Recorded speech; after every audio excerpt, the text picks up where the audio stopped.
Ah. Good evening, everyone. It is I, your most favorite Arknight streamer, Alyssciel. Yes, hello, hi, hello, Zaza, hello, Centurion, hello, Ian. Welcome to the stream. I am back at it again with the funny stuff, with the funny, holy Yappery.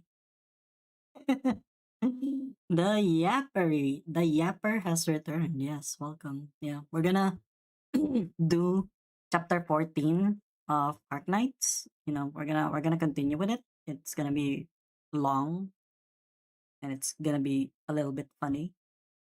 Just in case you guys didn't know, I'm actually close to getting 300 draws. You know, the 300 draws necessary so that I can get Lapland. Yeah, yeah, it's been a while. How are you, Zaza? What have you guys been doing? How's everyone?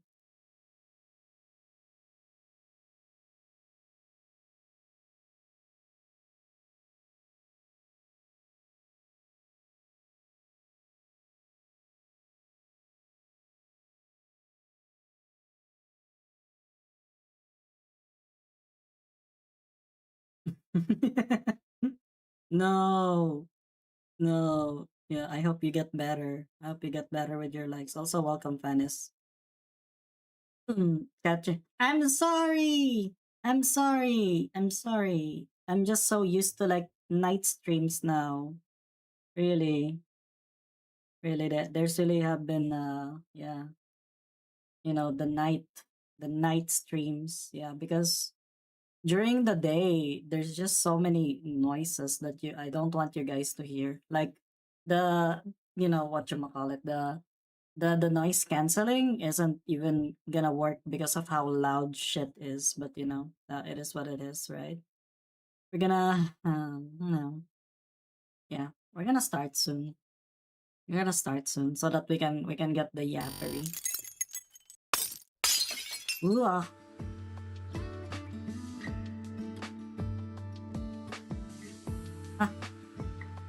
why is my Arknights not appearing? Arknights. What the fuck? Dormi bene. Goditi il tuo riposo. They're gonna see me.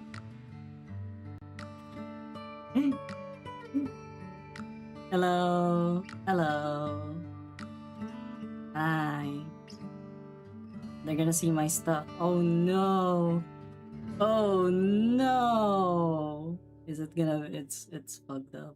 Wait, let me try relaunching it. Oh shit. It fucking appeared when oh my fucking god. Oh my fucking god, this thing. Yeah. Hello. Hello Joshua. Hello. Hi. Hi. Yeah. Oh my god, oh my god, they saw my cookie run. Oh shit. Oh shit. Oh shit, my cookie run got leaked. Oh my lord. Yeah. Okay, we're good. We're good. Nobody saw anything. Hello, Logo. Hello, Ultranium. Yeah. Welcome everyone. Arknights. Yeah, we're totally Cookie Run? You guys want me to play Cookie Run? You guys want me to play Cookie Run? I have not played Cookie Run very seriously. You just M6 Lapland Ultra just for Ciao, fun. Doc. I can always M9 mine. We're getting there. We're getting there, guys. It's almost there. I just need 30 pulls. 30 pulls is all I need. Because I think the Silver Ash event gives you like free 11 pulls, I think. Or was it 20? Was it 20 pulls? Was it 20 pulls? I don't remember. Yeah. I think I'll be fine. I think I'll be fine. I think it's gonna be, yeah.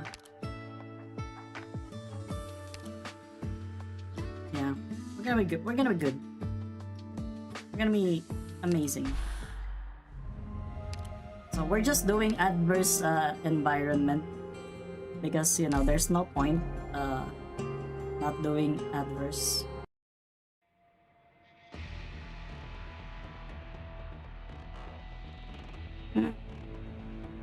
I'll be fine. We'll be good. 58 hours into the operation.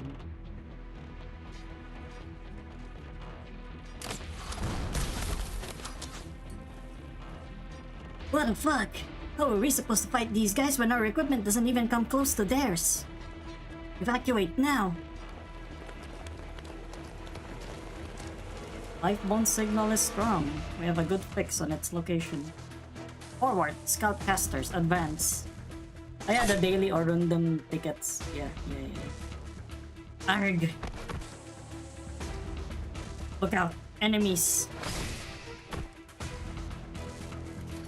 Heyo! Hello, Vertoon. Welcome to the stream. I hope you're doing okay.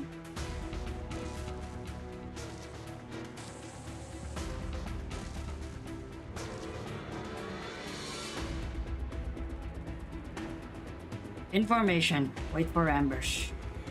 Infantry, form a line. Casters, provide cover. Oh my god, it's Ines. Deal a lot of damage, make your operators cheaper. Yeah, but you know, I'm not really excited. I'm not really excited of him. Lapland Altar.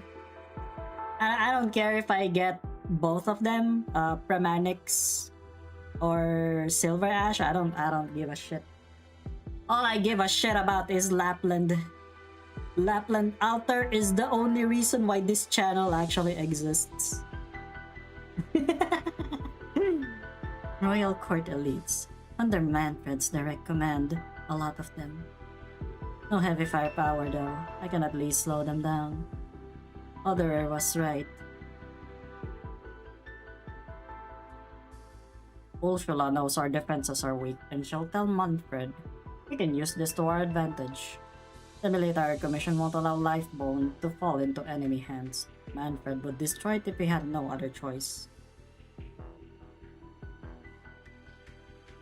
Draw them in. Avoid direct confrontation. Manfred will be cautious about the use of heavy weapons as long as he thinks there's a chance to retake the skeleton intact. That gives us a chance to buy time. With enough time, there's a sliver of hope.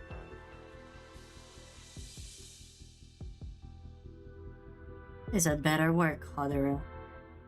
What's this bothersome shadow?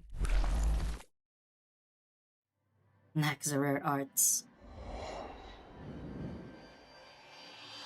Mercenaries are just mercenaries. Maybe you could hold your own in a one-to-one fight, or small-scale confrontations. But where did you find the nerve to fight a real war? I've always been curious, what made mercenaries like you choose to become enemies of the military commission? The shadow blends into the vast darkness, yet not enough to escape the decay that closely follows. We have intel of a merc who could manipulate shadows. Are you Ines? An outsider dressing herself up as a Sarkaz, participating in the wars of the Sarkaz. What are you, a Sarkaz fangirl? I became less interested when the Sarkaz took too much.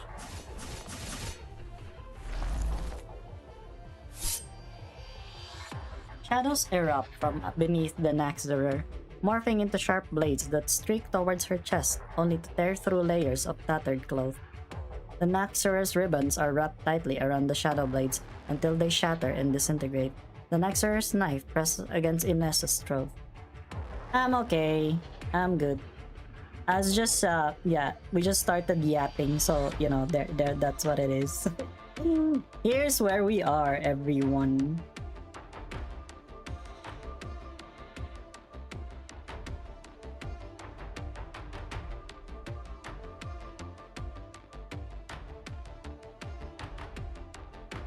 Nice party trick. Not enough to take down a real soldier though. Amateur. Consider yourself lucky that I don't approve of the Sanguinarch's methods. A new era for the Sarkaz is dawning. Mercenaries like you who strayed from the path should you get a second chance. think I shall depart to attain my 4 hours of sleep. Alright, you should. You should get more sleep whenever you can. Sleep is very precious, guys. Ah. We're gonna, yeah. You know, I really wish I can sleep uninterrupted sometimes.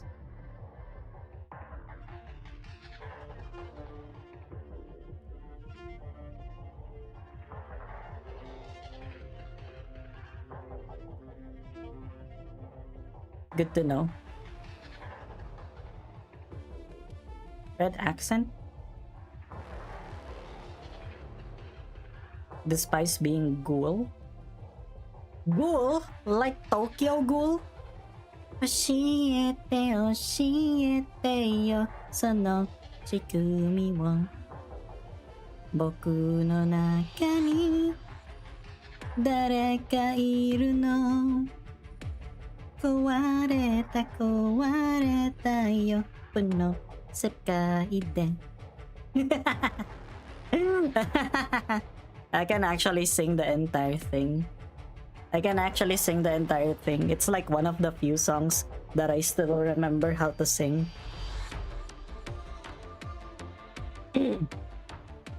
Are you the leader of this rabble? I'm Lieutenant General Nadine, General Manfred's deputy, and I offer you the chance to surrender. I suggest you take it. Huh? You don't look scared. Scared of what? A wet behind the ear rookie who's on the real battlefield for the first time? What did you say?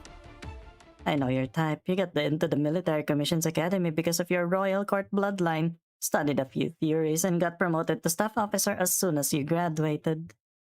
Sorry to say, but real war is a bit harder than those exams you passed.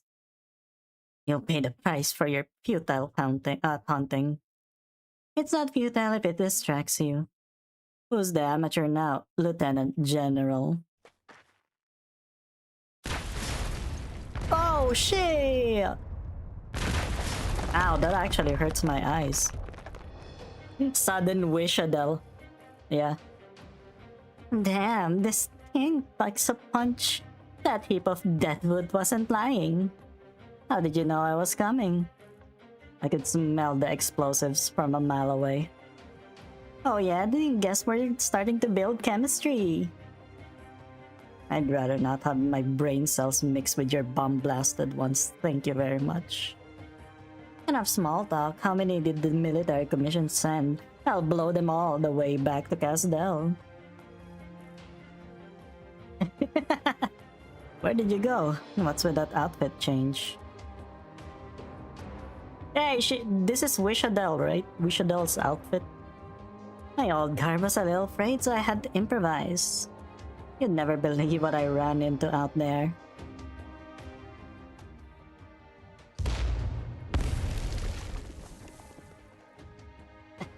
You're tough for a heap of deadwood. If I can't blow you up, at least I'll blast all this stuff.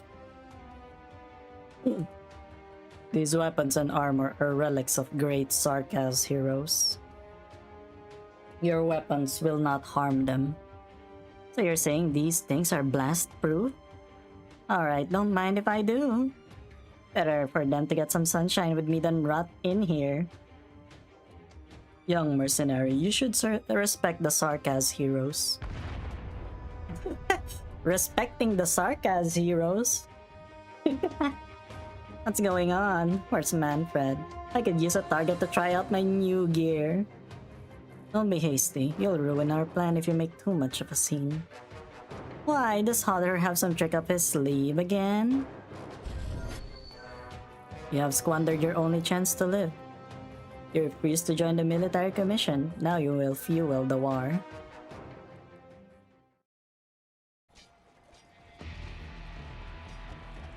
I hear the sound of fighting.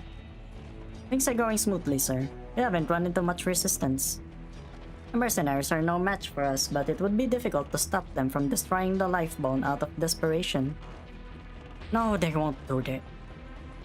No, they won't do it. Or manic. Me when I start becoming manic as well.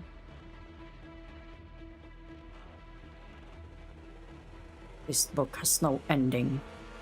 It's just a manuscript from an unknown writer, hardly worthy of your attention, General. I remember you, veteran. You like reading.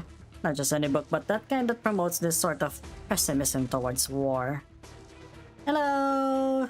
Oh my god, Valarquin. Valarquin. I don't know how to pronounce her name, but yes. Welcome. We're just chapter 14ing it. We're just doing the yappening.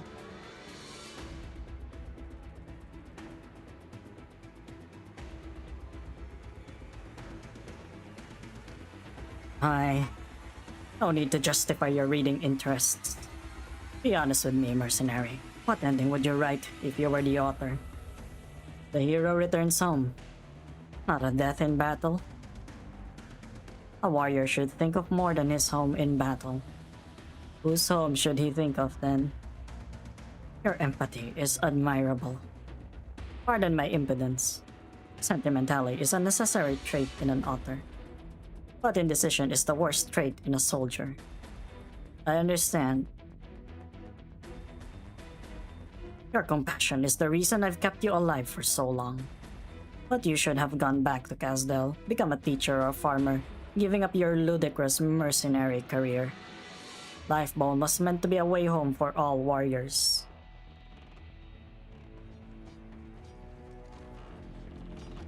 Remain vigilant. A beast is most dangerous when cornered. Oh my god, I have heard about these things way back. Keep up the pressure. Give them no quarter. Sir, look out! No one sees the smoke coagulate into a blade, as subtly as mist condenses into dew. The soldier beside Manfred throws himself in front of his commander. The blade impales him, delaying it for an instant. Enough for Manfred to draw his sword. You won't.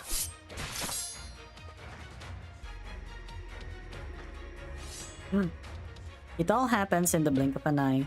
Arts coagulate by Manfred's side just as he swings his sword upwards. But Ascalon's blade is swifter. This time there's no doubt, no hesitation. A blow, long due. The assassin and the general cross blades, severing life and death, and all of their past ties. Oh my god, it's severing! The opposite of Canto 9, which is unsevering. Started watching the Arknights anime. It looks so well animated and the art style is immaculate. Yeah, it's fueled by all of the freaking whales, the people that spent money on Arknights. Yeah. Man. The sword impales Ascalon's shoulder, but the sleeve blade pierces Manfred's heart.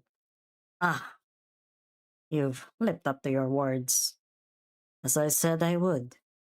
If you had made up your mind, I would have died at your hand a long time ago. I still have regrets about not killing you the night you left Casdell. Farewell.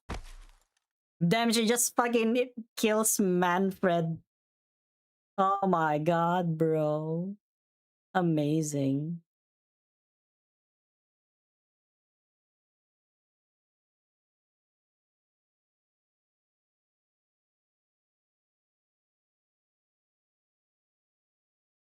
What a shame. I thought you would at least shed a tear. What? Oh, it's a fanboy. You would have recognized us under any other circumstances. Quick and direct, weren't you? Did you care too much about him or too little? Everything went exactly as Manfred expected. You still don't know Manfred well enough for all the years you've been rivals. But he knows you all too well. Damn, get fooled by a femboy, am I right, guys? Can't believe it. I can't believe that Ascalon got to impale a femboy. We've engaged the royal court on both north and south sides, and we're pulling back our lines as planned. Everything has gone according to plan so far. Good. Any sign of Manfred? Not yet. You wouldn't be content to just sit in the back and back orders at a time like this. I hope things go smoothly for Ascalon. I don't think so. Yeah, femboy impaled.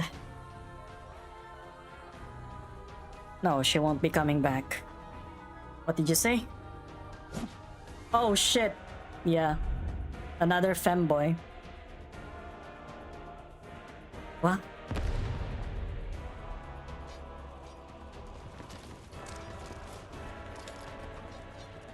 I knew you would be here. Manfred. Delay tactics. Did you really think protecting this skeleton would help you turn the tables? Why? I gave you a chance. I gave you far too many chances. You knew the smart thing to do. Once again, you're having Sarkaz slaughter Sarkaz. Haven't you had enough of wars like this? You disappoint me. Their death is not on me, but your naivete. You should have left a long time ago. Isn't this what you've always longed for? Now your mercenaries will die here, as will my soldiers, for something so meaningless. Have you not learned the lessons of the Civil War? That's why the Sarkaz shouldn't repeat the mistakes of the past. Haven't we all seen what the Civil War became? We lost an entire generation to the Civil War, and you're trying to kill more? Nothing will come of this war. This war against all of Terra. Something will come of it. Something must. Oh, something will come out of it. Got him. You have seen it already. You just refuse to acknowledge it. To hate and be hated. If that's the military commission's goal, then mission accomplished.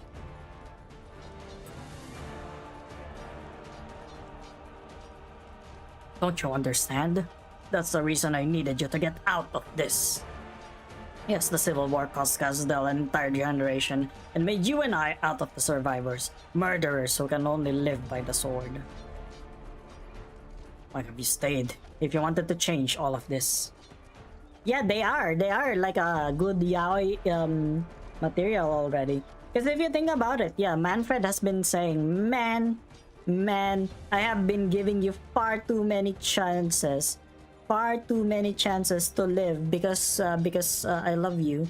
You should have just gone back to Kazdel and then, you know, become a farmer or something, or become my boy wife or something like that. There was so much more you could have done and should have done.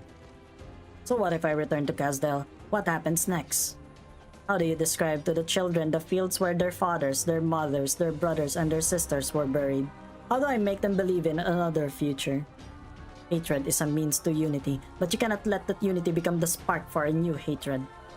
I can't leave, not while the war continues.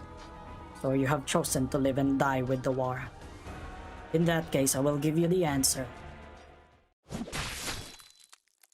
Man, this is like doomed yaoi. Yeah. Orderer, you coward. You lack even the courage to keep living. This is what makes you so contemptible. This is what disappoints me so deeply. I thought you and I had an understanding during that night. I thought you and I had an understanding when we were using our bodies to communicate.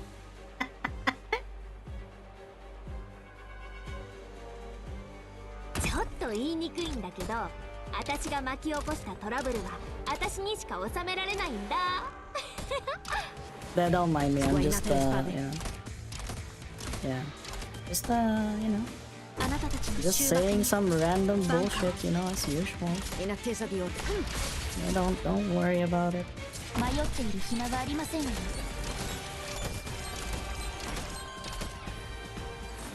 無事に帰ってこれたら勝ち。ドクター、それでも慰めを求めますの？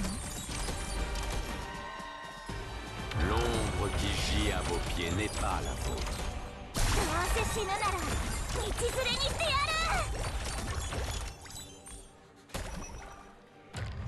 I don't know the range for that. ま、真っ先に呼ばれなくても給料は真っ先に。 La haine brûlante traduit vos pensées. ドクター信じてるから。 Making fanfic material. No. I never did. I'm just really that good for, you know. Don't worry about it. Oh shit, oh my god, they can actually generate the storm within themselves. Oh my god, fuck these things. Jesus Christ. Did you know actually one of the professions that I used to have back then was making smut. Yeah, I actually made the living out of like writing smut back then in Upwork. I don't know if I told you guys about it before, but like yeah, that was the thing.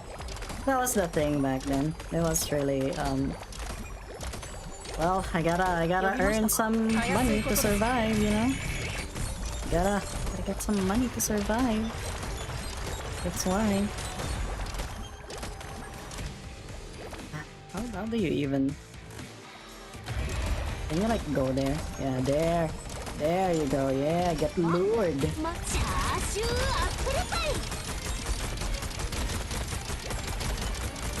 Okay, cool. Them drop the sauce, bro. Now, the thing is, I used to, it's because like it's like a ghostwriting thing. You know, I'm a ghostwriter. Like, probably you would have seen it on one of the Amazon. You know, the stuff in Amazon. Yeah. Hello, BG Fire. Yeah. So yeah, like I write some of the fucking corny stuff, you know. It's not even that great. It's not even that great, but it's very appealing to like middle-aged women. You know, the like I think I've written about gay firefighters, you know, those kinds of stuff. Gay firefighters, you know, like apparently there's some housewives that like reading stuff where the women's virginity is being auctioned or something like that, and you know and then you know the girl actually gets you know into with a millionaire or something like that. Did you write about femboys? I wrote about the story wherein you know this basically this family, like this family their patriarch, right? Their patriarch, like their oldest man has been cursed, right? So yeah, it's a witch. This witch cursed the old man, right? He said that his bloodline will end with him. So what happened is that, you know, not his bloodline, but like, you know, his last name or something like that. And what happened is that all of the guys, all of the males that have been all of the males that turn 16, they all become girls. Yeah. They all become girls. Also, hello Billy Bob Joe, welcome. So yeah, that's a story that I wrote. So yeah, when you know when it also follows like the story of this guy who turned 16, and then when he woke up and he was 16, he was actually he was so confused because he's in a girl's body. Yeah.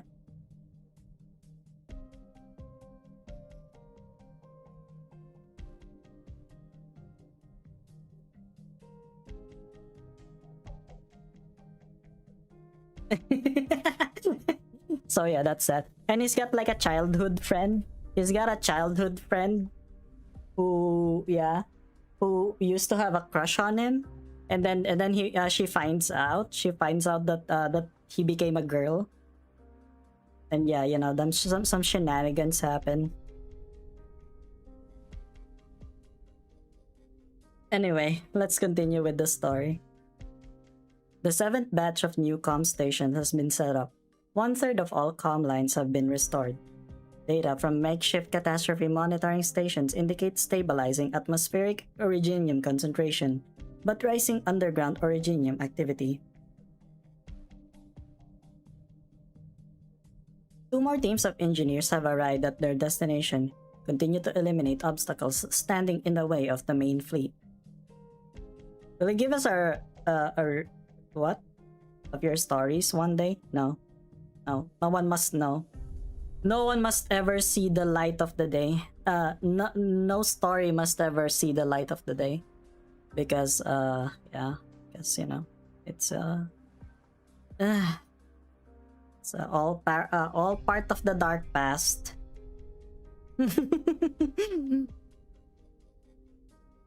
4 battleships from the Duke of Gododin, including the Felices, will arrive at the rendezvous point in 15 minutes to join the escort flotilla after resupply.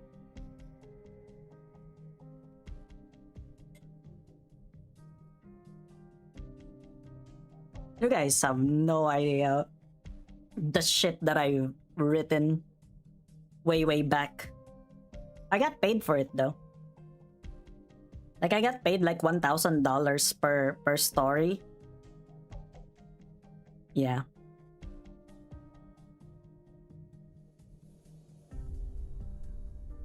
Go feed us the cringe. No, I don't want to. I put up enough slop as it is. Joint Command confirms that Wellington reinforcements. Hear those announcements. The Ducal Alliance's forward base is just ahead. Smooth sailing so far. We owe Rhodes Island our thanks for plotting our route, and it's not just us who are indebted to them. Should we drive our tanks straight in? Small encounters are one thing, but this is one of the main camps of the Ducal Alliance. Will the Exemplar's ID code really work? Of course! Please leave the trifles like these to me and proceed ahead. Your entrances are always so sudden, Mr. Asher. Looks like you've been keeping an eye on our little procession in the middle of everything else you had to do. Astolfo. Alright, yeah. I should put out that goal again. Sure, I'll put out that goal again. Yeah, here. In 3 hours, I will draw Starbuck as a femboy. He can be sweaty if you want to. There you go.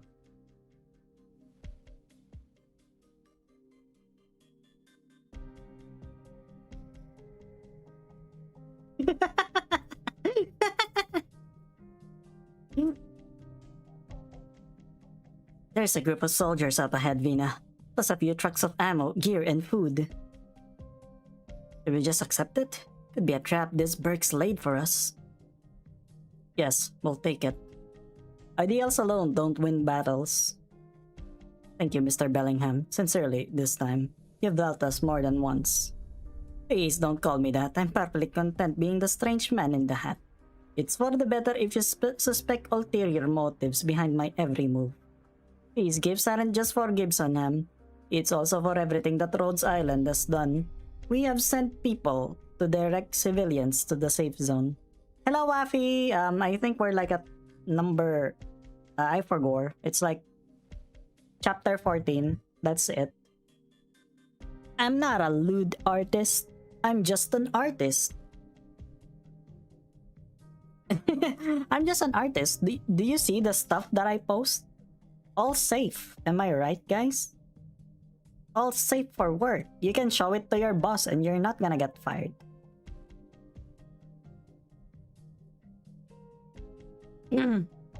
Gifts didn't take you engaged in such courtesies. Better than not doing anything, isn't it? You know how Victoria works. Yeah. Nah, he's gonna aura farm. Sorry, Wafi. He's gonna aura farm. Also, hello, Pyros. The towns around Londinium were not part of the Duke of Caster's jurisdiction. Considering the circumstances, however, Her Grace was forced to take certain actions that might perhaps be controversial in the future in order to provide safe shelters for as many as possible. Enough. I'm not interested in how Dukecaster intends to win people over. Tell me where the Stone of the Sword is and what's happening at the front lines. No need to rush, Your Royal Highness. The history of the story of the Stone of the Sword is long and complex. Okay.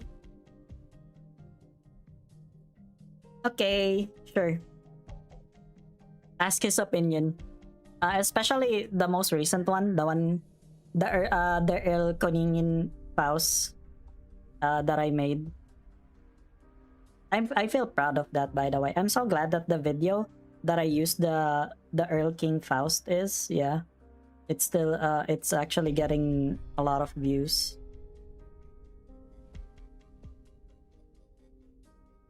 Ideally, I would require several dozen photographs, an abundance of literature, and have you cleared for the highest access before I could properly recount these stories. In any case, I will take you to the front personally. If I were you, I would tell the troops to get some rest at the camp while they still can. They turned her. Hello, NQ. Welcome. Hello. Yeah, I only put like minimal ads in the Twitch. You will learn more about the situation at the camp. Seeing is worth 1,000 words, is it not?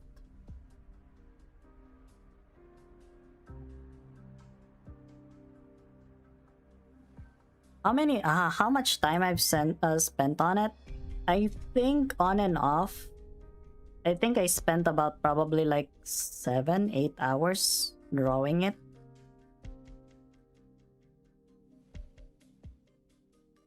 Here, I'll help.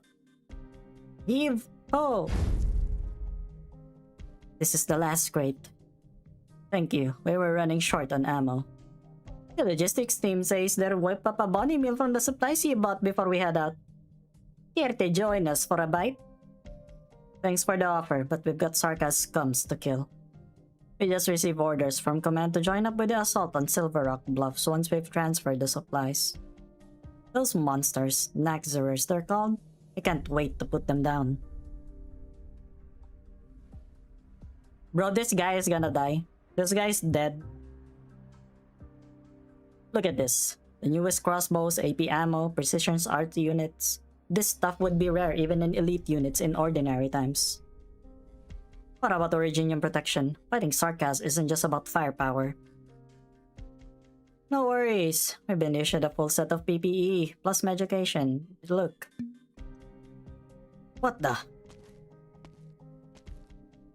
Break's over, Private Brown. Get ready to move. Have you oiled your crossbow? Damn. Hey guys. I must ask you, have you oiled your crossbows yet? I'll oil it with the blood of Sarkaz. Hope their blood doesn't stink too much. Good man, now back to your squad. Are you the commander of this unit? My name's Shearer. I serve as the medical officer on the Duke of Windermere's flagship. I think they got another chapter story, so they're like at chapter 17 now. Holy shit. Your soldiers claim they've been issued sufficient Originium PPE, but... What are you trying to say, Lieutenant? As far as I know, the Duke of Windermere's troops have withdrawn from the war. It's not your place to question me. Go back to whatever you're supposed to be doing. Whoa! You know full well, don't you? This type of equipment offers protection against mild industrial pollution at best, and yet you're issuing them to soldiers. Soldiers who are about to walk into highly active Originium plume to face a catastrophe and infected Sarkaz head-on. They're all gonna get infected and die in the front lines from acute symptoms. On what authority are you speaking to me? As a lieutenant of the so-called exemplars? I'm questioning you as a citizen of Victoria with a medical education major. Victorian citizen, eh? Then you should know that not even Victoria could produce specialized Originium PPE for 100,000 soldiers on such a short notice. But you should at least tell them the truth. By observing proper operating procedures in highly active originium environments, their infection rates could be reduced by as much as... Spare me the lecture. We came to fight. We came to die. PPE. Personal protective equipment. You wanna know why I know that? It's because, it's a very common term. It's a very common term during the pandemic. So many, that's why.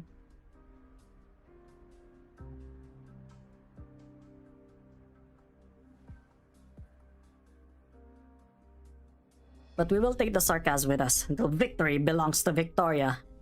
Infected? Orifity? There will be no confirmed cases of Orifity in the Victorian army before the end of the war. This is absurd. Me, my commanding officer, and his commanding officers will all be wearing the same protective equipment. We will charge with our men. Nay, will be leading the charge. Now let go of me. You want to make a difference, exemplar? Go to the front lines. Nah, it's not a railgun. It's not a railgun. The gun that she uses, doesn't it channel their arts or something like that?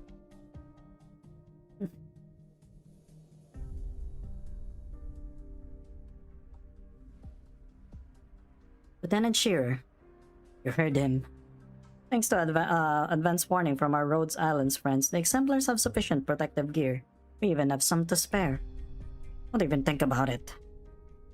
What little we can provide is just a drop in the ocean for the tens of thousands in need. All we can do is take care of ourselves. We have our own duty. You know, basically the, Exusiai's gun is basically just a thing that you used for, channeling arts, her arts or something.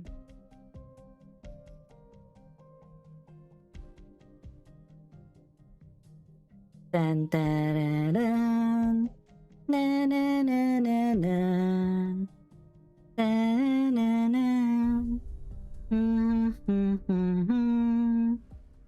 Na, na, na, na. Da, na, na, na, na.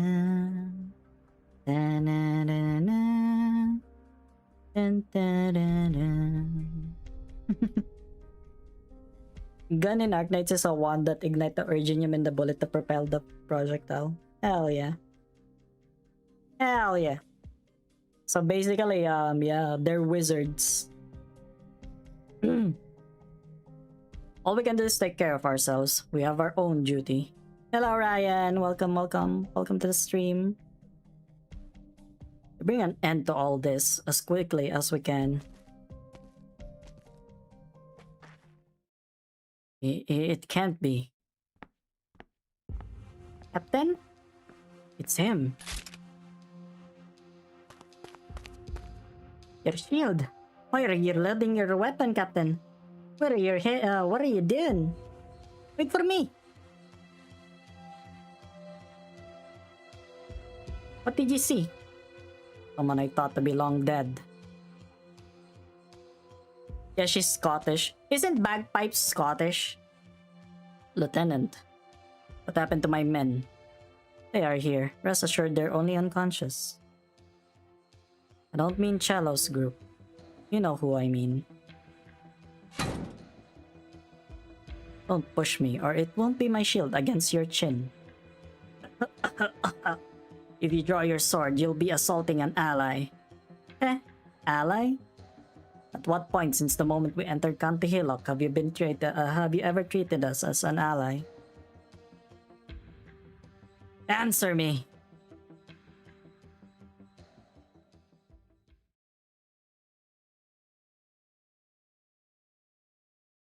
Lost him. Hill, adjutant to Colonel Hamilton. I thought he had died in the fires of Dublin with the Colonel. Not just him, I saw many familiar faces in the Wellington tanks. They could change their clothes, but I'll never forget their faces. Auntie Hillock. I remember my men bagpipe, and how each of them died. Cello and oboe died at the hands of Dublin. Triangle, snare, bass, and mandolin died to friendly fire. Moments before dying, Triangle asked me, who is our enemy? There isn't a night when I don't think about that question. Just who is our enemy, Bagpipe? It's Dublin. Dublin, certainly. We could hate the Terrans. You once told me that you encountered the former leader of Dublin and let her go. Aye. I met our enemy too, the Dublin commander who killed Cello. I buried her by the walls of Londinium with my own hands. I couldn't stop myself from hating her, but I know she's far from the only one responsible for this tragedy. Why did our comrades, our most loyal soldiers of Victoria, die at County Hillock, while Hill and more traitors live? Yeah, it's Britain! It's British!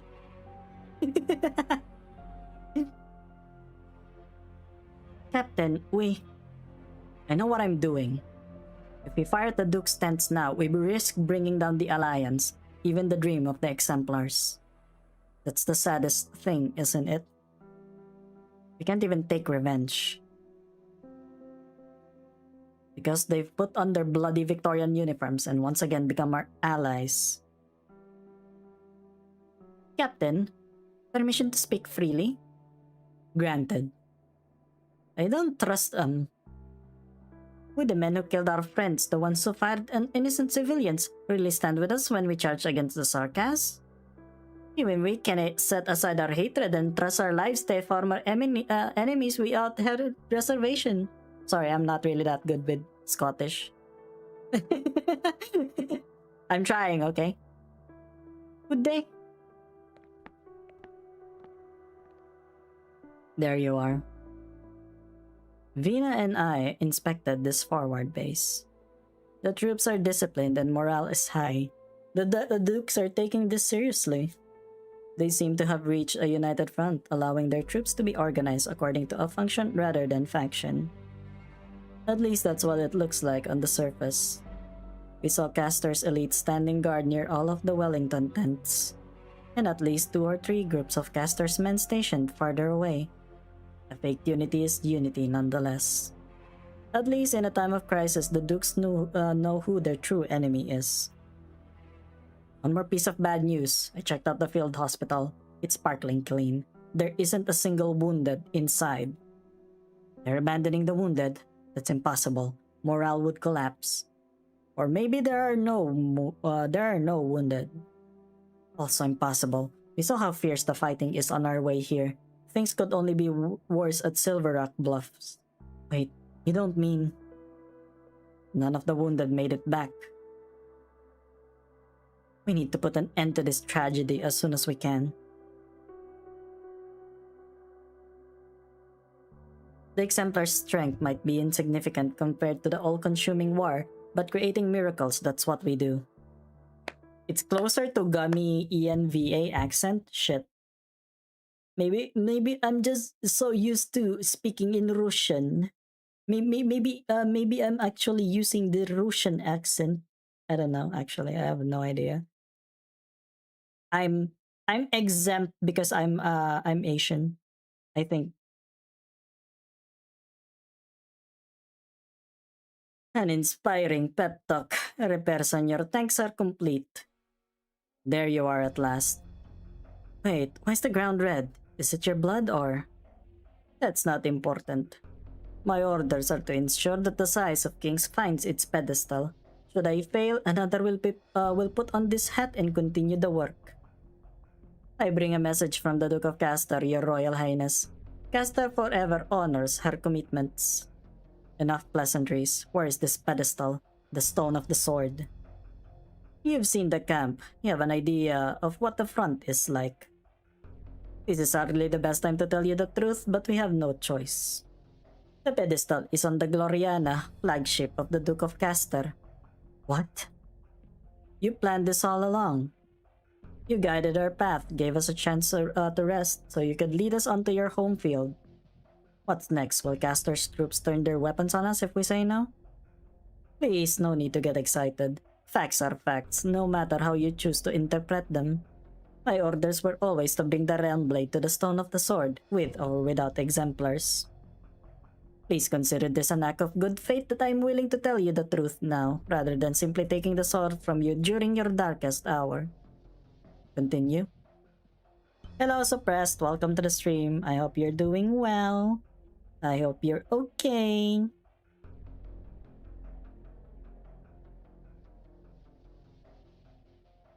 Like I said, the history around the world and the pedestal is a complex one. One that ought to be known only by a selected few royals and nobles. In the distant past, even before the Shah of past and future, an explorer discovered an artifact deep in the sands of the south of Sargon. It was by no means a sword, but it was able to repress the spread of originium crystals within a certain area. The treasure allowed the explorer to survive a catastrophe that should have engulfed the entire team. The legend of the catastrophe cleaver. The survivors forged a sword out of the artifact and presented it to the Shahanshah at the time as a symbol of valor. In the year 737, the Haslan Padishah Lugal Sazamzi brought the size of kings to Victoria. Decades later, his grandson became Victoria's first Lord of Lions. The sword has severed the head of a red dragon, witnessed the reconciliation between Aslan and Draco, and became the symbol of Victoria's royal authority. It has been damaged and reforged several times, and many have tried to uncover the secret behind its ability to fend off catastrophe.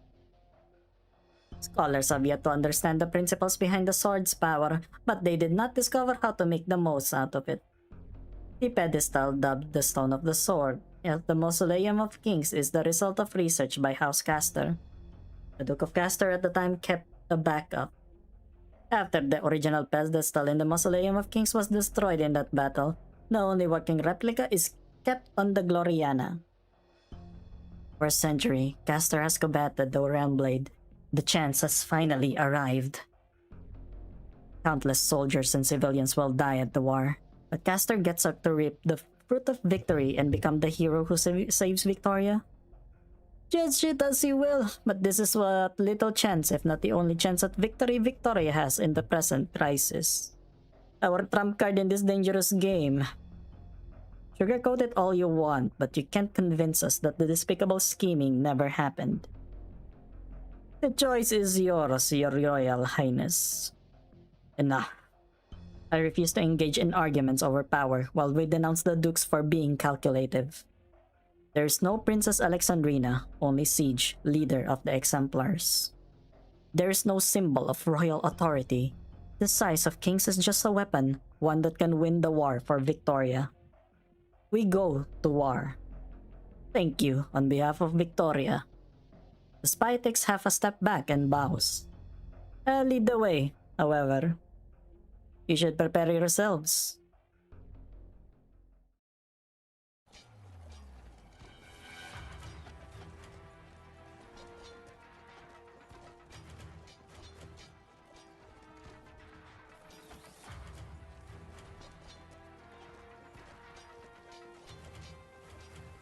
East Vanguard reports they're taking 3 villages by Duskglow River.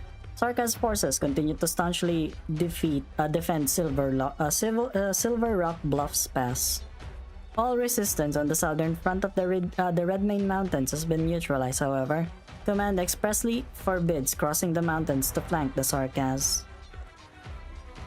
All gunboats and dreadnoughts in position. Support gunboats have also arrived at their destination. Imagine they're calling it gunboats but they're not on water. The ground continues to tremble. The wary travelers can no longer distinguish the quakes of bombardments or the clusters of originium erupting from the earth. The earth is scarred by deep crisscrossing battleship tread marks. The stench of blood and sludge hangs heavily in the air. The Exemplar's tanks lumber through the rugged terrain. We're almost at the hot zone. How far until Duke Castor's flagship? A moment, please. I'm searching for the signal. Keep heading north and we'll soon... Ouch. That hurts my eyes. Witchcraft guns! The lead tank has been destroyed. We've taken damage too. Can't move. Is it the engine or the wheel? Possibly both. Fix it ASAP. We can stay here. We need to deliver the ram blade to the stone of the sword. Wait, what's that mountain? I don't recall any mountain like that outside Londinium. That's no mountain. It's Originium. The churning tides of Originium have coalesced into a colossal mass, blotting out the sun and transforming the very landscape. In its shadow, even battleships appear as mere specks above the mountain of Originium. Oh, it's the Naxxerer, guys! A withered throne ominously hovers. Dun dun dun! The Naxxerer king gazes upon the battlefield.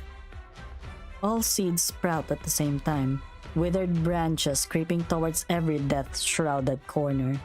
Hello Peter, welcome to the stream. Go, my bravest warriors. Gnaw upon the greatest bone. Tear iron and steel apart as you would skin and flesh. Rip, tear, consume. We shall teach the Victorians, the master of war. Shall master war. Huh? Man, that's kind of an aura loss. You shouldn't ドクター、今 say さっ that. きの戦闘記録のデータちょうだい。宣伝 You 用 shouldn't PV say に it 使い like たい that. から。戦う歌姫ってかっこいいよね。Yeah, time for another one.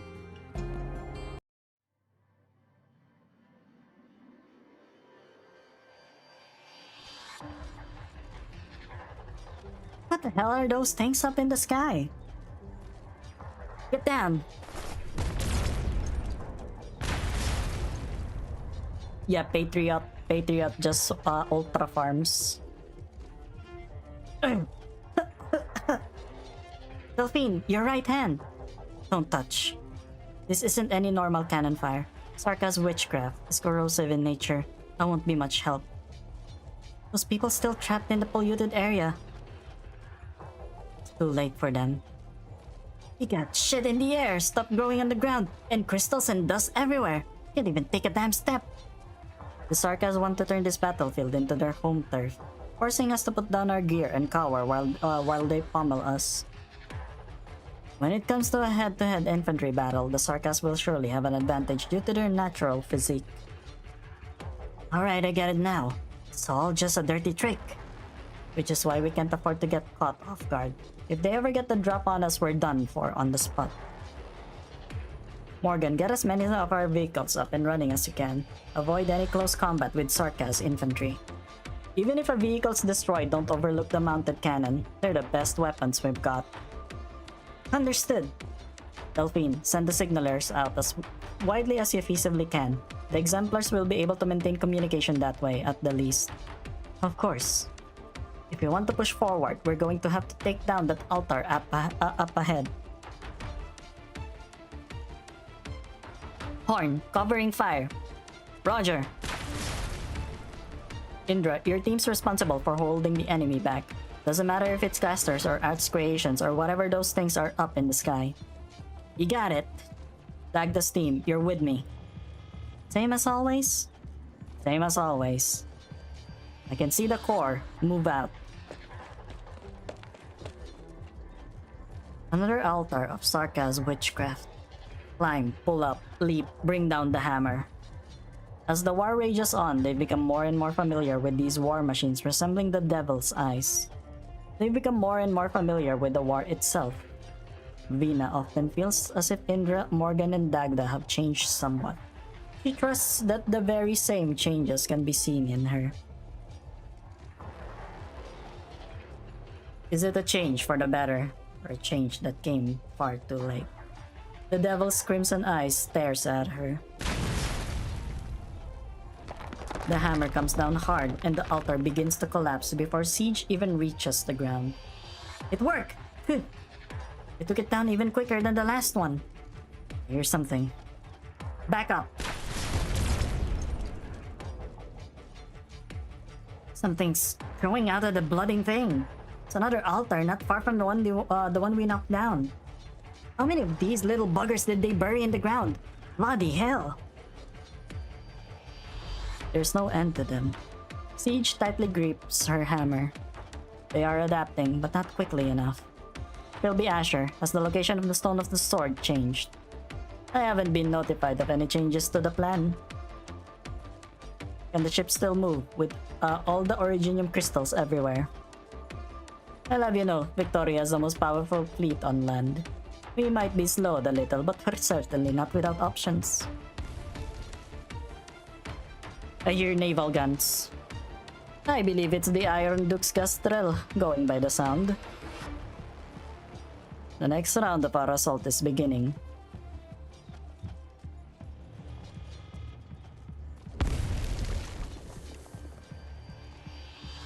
One of Abercorn's assault ship has run into the Sarkaz advance brigade. The enemy was hiding in the fog and suddenly appeared. Our vision is severely limited by the Originium crystals and we can't follow their movements at all. Has mid-range communication been restored yet? The ship's command tower is still out of commission. Engineering is trying to repair it, but in this Originium dense zone. Your Grace, what are you doing on the deck? There's Originium dust everywhere outside. Please try not to leave the command center. I've heard that Wellington always stands on the deck of the Gastrel, personally commanding his frontline troops. The Iron Duke has been through many battles, but you... Just now the Gastrel opened fire. Your ears did not deceive you. This is still pressing forward. I'm afraid so. The Iron Duke's forces have penetrated deeper than we thought and are about to collide with the Sarkaz core units. Wellington. Does he plan to take the head of the Sarkaz region? The Wesley Wellington I knew was indeed a warrior before he became the Iron Duke. His bravery might have bordered on madness, but he never would have gambled with the outcome of the battle. Regardless, the Iron Duke's recklessness has placed us at a great risk. As per initial orders, Duke Abercorn's and Duke Ashworth's men are following the Iron Duke, and among them are Vanguard as well. Factoring in the surrounding Originium, our front line is being stretched thin. What of the ice you place aboard the Gastrel? Nothing yet. Even as Trilby Ashers are experiencing some serious delays in communication. Aileen, confirm the status of the Stone of the Sword. No issues so far. We will never allow the Stone of the Sword to be tainted by Sarkaz witchcraft. Your Grace, the poet has launched the flare. So Alexandrina and the Size of Kings will arrive soon. Have your people keep a close eye on them. Don't let the sword get lost in the battlefield.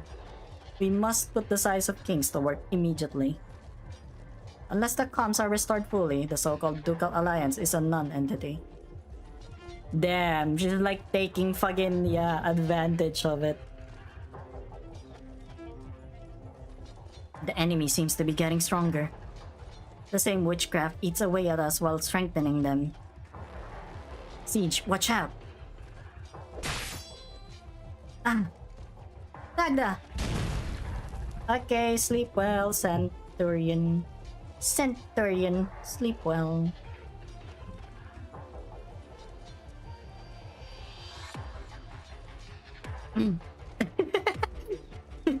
Thank you, Fuker. Much appreciated.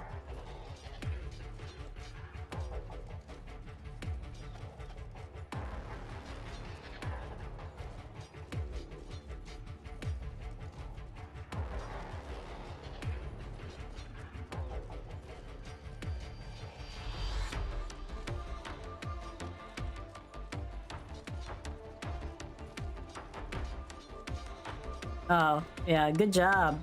Nice. Glad you, glad you actually got home.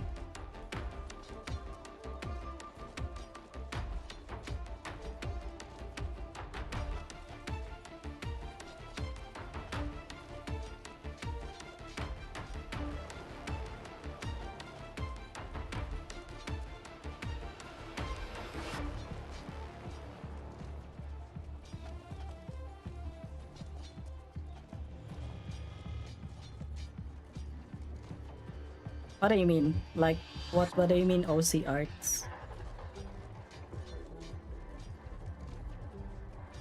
Also, hello Onyx. How's the chapter going? Actually really it's pretty slow. I mean, there's a lot of things happening. Oh my god, you're so right, Ryoshu. Good job. The hammer falls and a portion of the Nexus warrior's body is caved in. But he continues to advance.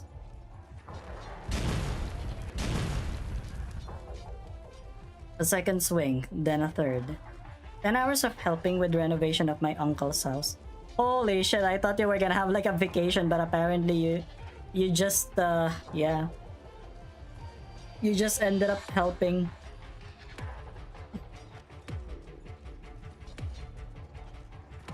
Dagda leaps back, splitting his waist with her metal claws. Oh yeah, your vacation's gonna end in, yeah, soon. So you're gonna go back to work then? Damn.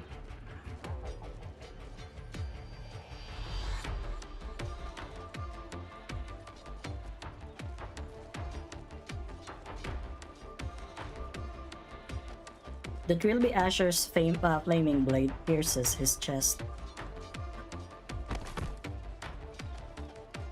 That's just one. There are still many more ahead. These Sarkas are truly monsters. These bloody devils are all monsters, goddammit. They're not even flesh and blood. At least. How many hours do you do every day with your work? You think they're already dead? Only the dead can. Already dead? Strange noises can be heard in all directions. They are distinct from the sounds of originium crystal clusters piercing the ground. They are not omens to the explosion of originium dust. Captain, we can't hold out like this. There's no end to them. Better focus on the one right in front of you then. There's always going to be someone standing up front. Raise the shield, fire the cannon. Repeat ad infinitum.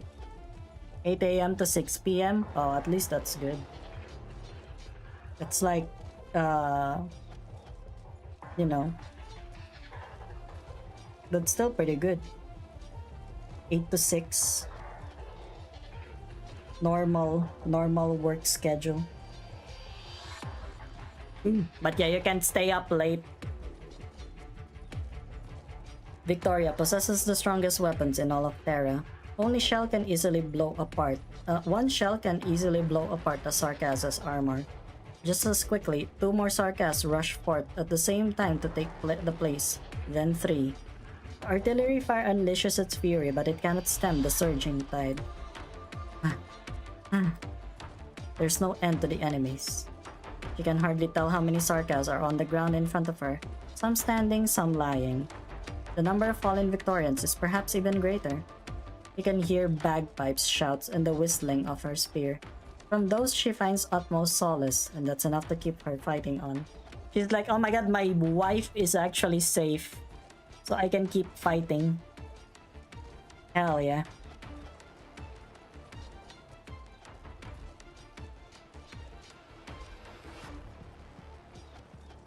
You guys stay up late? Yeah. A plume of firelight suddenly springs up, not too far away. Bagpipe. What is it, Captain? I think I just saw Hill again. Oh, Hill. Same face again. The same face that appears in her nightmares every now and then, reminding her of how tragically her teammates died. The face of that traitor. He's dead. You see that one lying over there? Seems to have been killed in action some time ago. Captain, just now did he... He moved. He's standing up again. The man clad in the uniform of Wellington's forces staggers towards them. He lifts the blade in his hands and slashes at the Sarkas in front of Horn. The armor is too thick and the recoil pushes his hands away. His arms contort strangely and he strikes a second time, then a third. That familiar visage is getting closer and closer to them. In the midst of the dead silent gray, only a tiny speck of purple dances. It's her! It's Dublin! Oh yeah, it's Eblana, right? I lay down my soldier's honor here, so that in the time of the soil of Terra need no longer be soaked in carmine blood, and Draco cross no swords with Draco kin. Be that unless a day comes whereupon the Red Dragon's flame should lead all those that fell, our fighters from the forge to be reborn. The third set of altars has been crushed. Milady, our casters and flying soldiers are in position. We are about to approach the largest altar. Our deceased compatriots have managed to protect us from the devil's vile pollution, but the destructive power of their witchcraft is unprecedented. Allow me. Milady? You're going to destroy the altar yourself? You as my subjects have done all you needed to do. I as your sovereign ought to lead you forward. How can I take this land as my own if I have never set a foot upon it? The Red Dragon's flame shall fall upon the battlefield's front lines, just as it has for thousands of years. Our altar's being raised. Stay in formation. Don't get scattered by those flames. Keep casting. They're nothing but a ragtag bunch of impotent outbloods. I wouldn't be so sure about that. We are nothing like those Victorians who have it easy. Every Terran warrior has been forged within the shadows, tempered by pain and suffering. We were once known as specters, for we knew most intimately the scent of death. I won't let you! Trying to turn yourself into an arts catalyst to detonate the altar. As you wish. Okay, sleep well. Sleep well, Yuri. You have a great rest.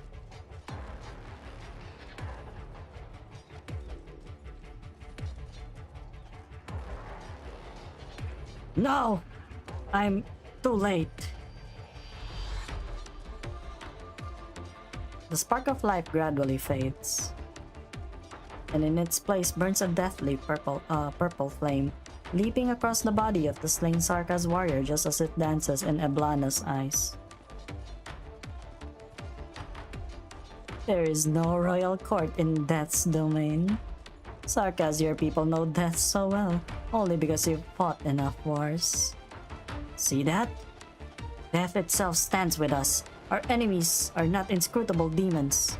Drag those Sarkas out from their pretentious art circles and give them a taste of our crossbows and cannons.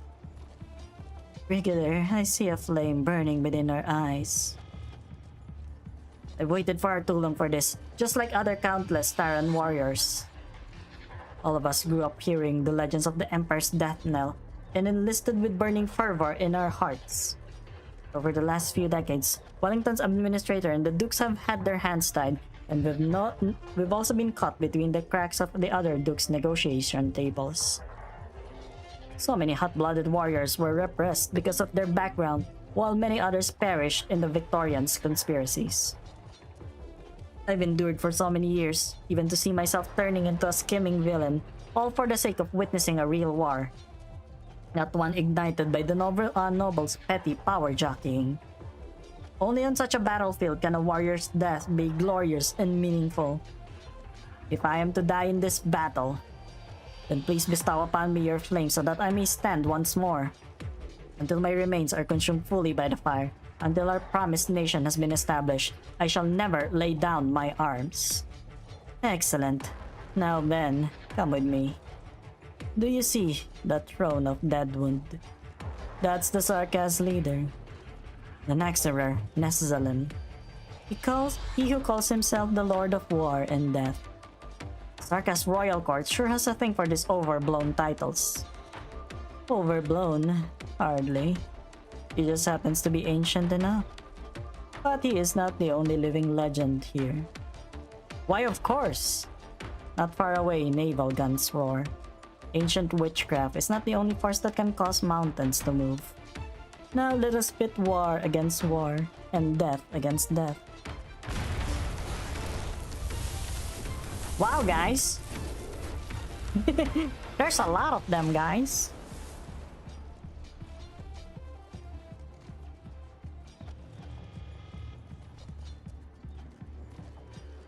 My patriarch, the hunt has been cut short.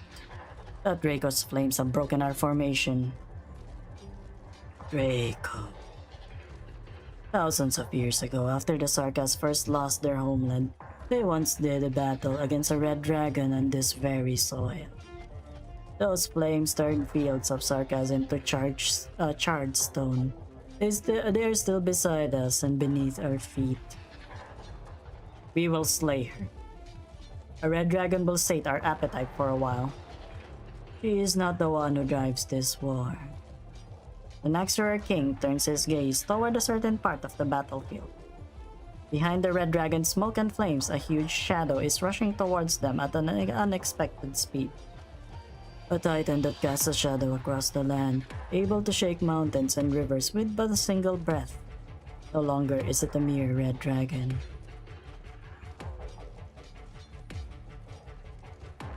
All parameters set. Loading complete.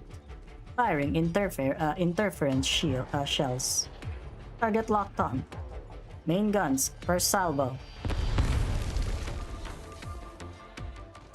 Confirmed hit! General, we've swept the obstacles away. Good. Gastrel, all ahead full. Our objective, the Naxxramer's throne.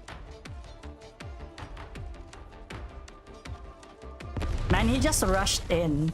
He fucking just rushed in. Can you fucking believe that shit?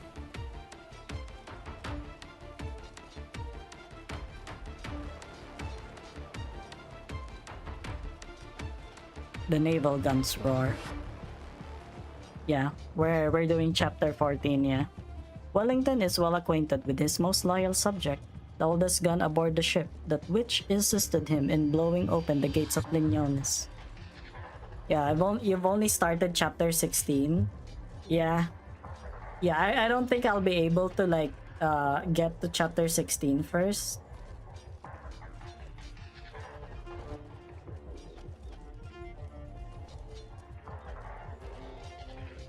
I don't think I'll be able to like finish chapter 16 anytime soon. Not because I'm not able to like not because I'm gonna be challenged or anything. It's more like because I'm doing the story and stuff. It's the story. It's the story, guys. Yeah. We're here for the story. He killed the mightiest nomadic city on Terra. He pulled the spine from its corpse and made it a part of his warship. Afterwards, he took the Gastrel to many lands and conquered many foes. The arch orbs of Leithanian casters, the shield of Ursine vanguards, the golden blades of Sargonian assassins, he collected and modified his most valuable components of his enemies and placed them upon his flagship. But not for the sake of commemoration. Only those who have become weak and frail through the passage of time need to rely on these vestiges to remember the past. Managed to get through chapter 14. Chapter 15 is a pretty short story, around the early reunion arc length. Well, I guess that would be good. I guess that would be great.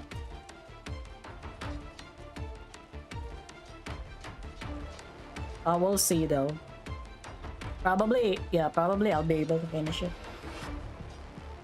But not, I'll be able to finish it. The Gastrel must step over the bones of its enemies, assimilating their power so that it may become stronger. Only this way can the two of them defeat even stronger enemies together.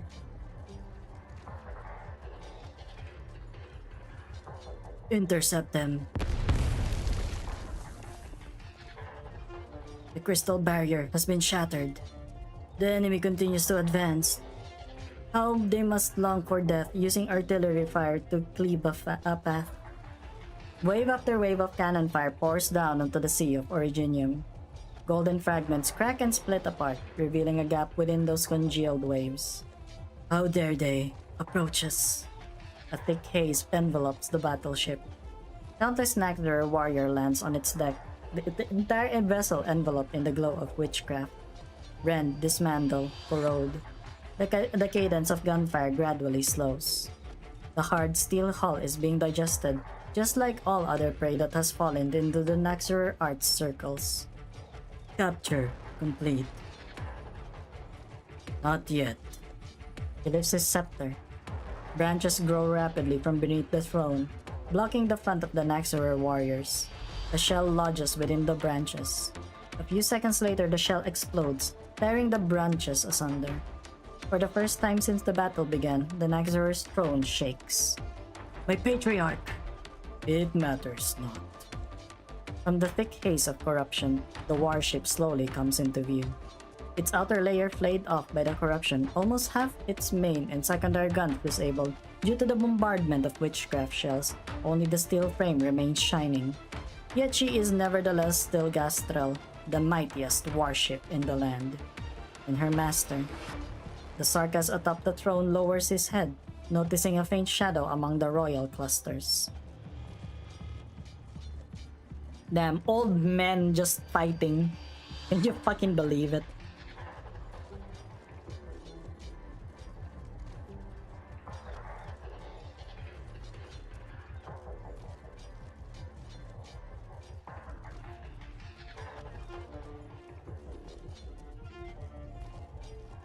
General, the Gastrel has successfully drawn the attention of the main Sarkas force. They didn't even notice that we were transferred from the main ship. Wait, something's coming in fast. Guardsmen, tighten your formation. Hello, Yeeter the Leader. Welcome. Yes, welcome back. Literally screaming for Victoria. For Victoria! A salvo of artillery fire. Only a few tiny twigs fall from the smoke and dust. The force that was enough to shatter those crystalline waves cannot even shake the figure floating in the air. The Naxxorer King casts his gaze upon the commander at the center of the army. Not far behind the old feline, the bloodthirsty warship is waiting, eager to tear at his rotting flesh. Duke of Victoria. We have devoured many Victorians, General, Duke. Whatever the title, they all tasted the same. Conspirators, merchants, but none of their warriors. They saw the battlefield as little more than a sandbox atop a table. The soldiers mere chess pieces, war itself only a tool for power and profit. How frivolous war was to them. Oh yeah, you have a good time doing that co-op then. Have fun, Apop. Thank you for still passing by. But you are different. Your ship has also feasted on many enemies. Ursine, Lathanyan, Gaulish, and Sarkas. I can smell their flesh. They have also been absorbed by the Naxxorers. Sarkas, I've read plenty of records about you. The ancient Naxxorers, with a tenth of Victorian army's numbers, were able to halt their advance on Casdel. A feat of war that defies all reason, one that cannot be taught in military academies or replicated. Are you here to take revenge? My only regret is that I haven't been born 200 years ago. They apparently call you the god of war. No, there are no gods when it comes to war. There only exists the moment of victory or defeat. Wellington draws his sword and points it at the Sarkas in mid-air. Behind him, all the guns on his ship are pointed in the same direction. Nessalem, I will defeat you. Just like all the other mighty foes that have fallen at my hands. Nothing there? Yeah, it's actually pretty good. The idea is actually really good. Just, yeah, port form. Yeah.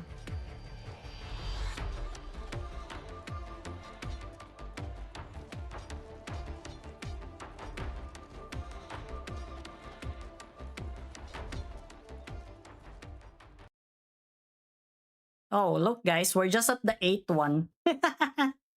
We're just at the 8th one and it's already been 1 hour 60 minutes, 26 minutes. What the hell is this? Oh, it's the thing.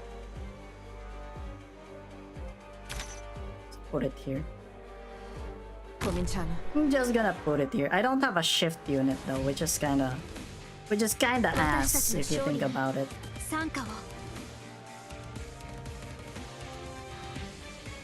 Kind of ass.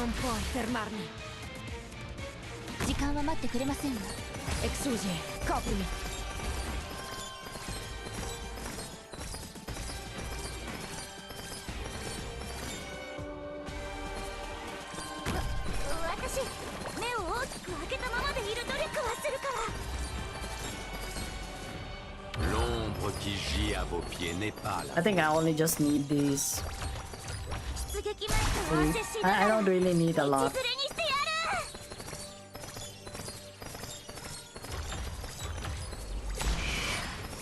る。 Écoutez donc.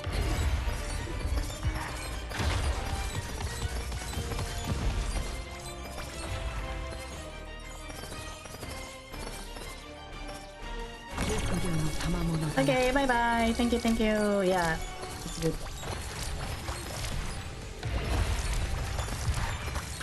Bonk. Ah, these chuds. They will never get past us. 一番厄介な敵。無駄な抵抗だ。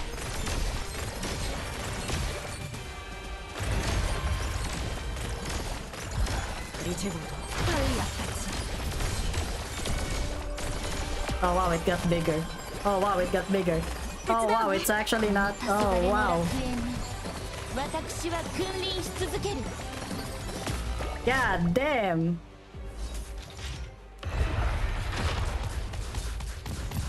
Okay. 失敗できない。 It's fine. It's fine. 訓練通りにやるだけ。 Yeah, yeah, it's okay. It's okay, no worries. All pianos. Damn.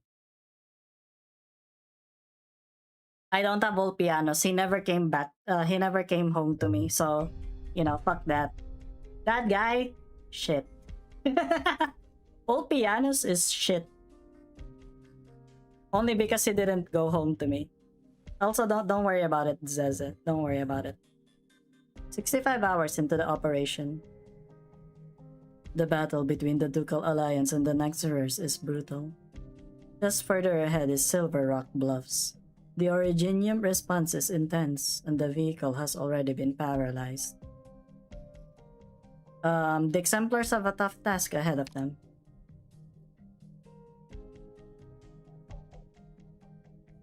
Yeah. Yeah, that basically, yeah. Yeah. When I get the character, yeah, this character's the best. But if I don't get it, yeah, it's shit.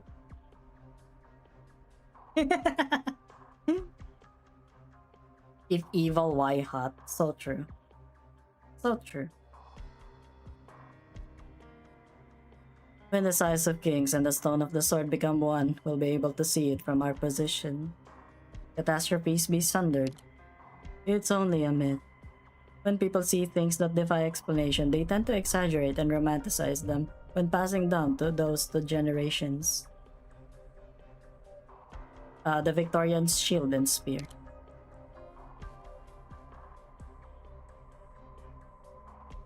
The shard is an application of Originium on the same level as large-scale witchcraft devices. And the size of kings is able to neutralize certain Originium reactions. I see you've done your homework.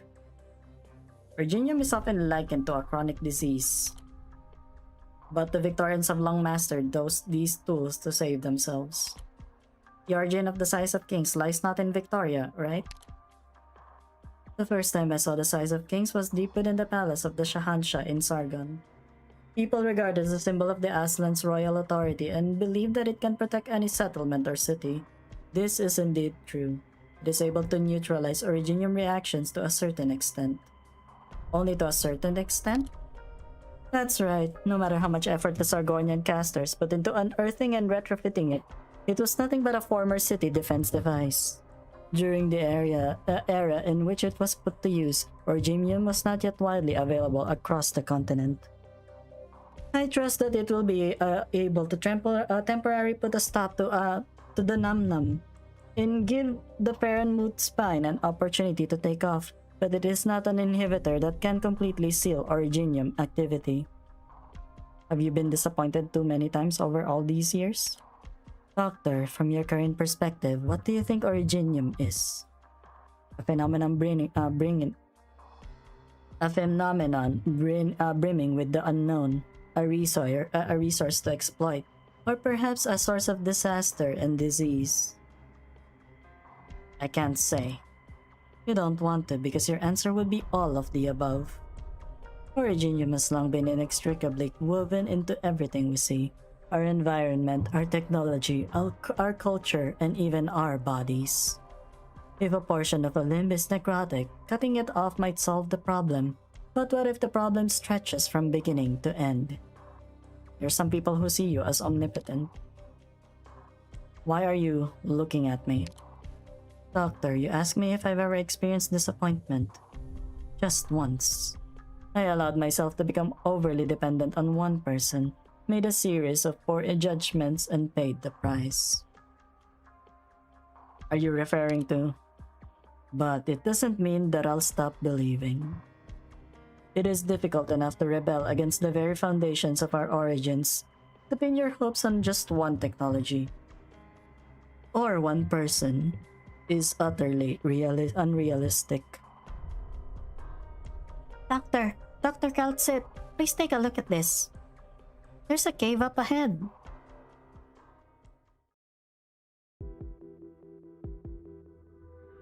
Someone's concealed the entrance.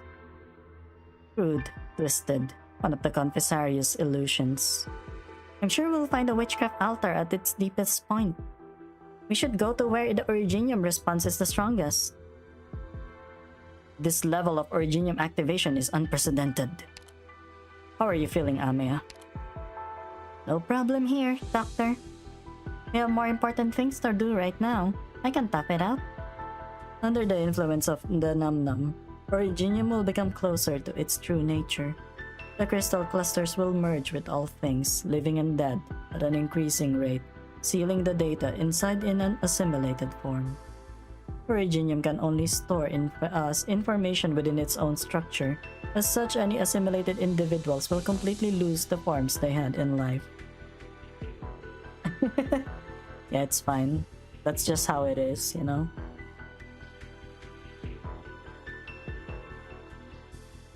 Ah! Just like those who died due to an aurifative outbreak. There are some parallels. In the case of these patients, after their consciousness disperses, their bodies will disintegrate into highly activated originium dust over a period of time. Assimilation, on the other hand, condenses this entire process to the extreme. Rhodes Island's technology can only decay cells' originium assimilation rate from reaching a certain threshold. We are not able to truly erect a barrier that can stave off originium. Don't worry too much about that, Doctor. The originium saturation rate in our current environment is far from the extreme level. Quite misplaced, she dug him out of his stasis after everything Doc aimed to protect had perished with the purpose to make him achieve her selfish goals. Yeah, I see that in Babel. They did wake him up! I am so sleepy. Shit. It's only like 1:36.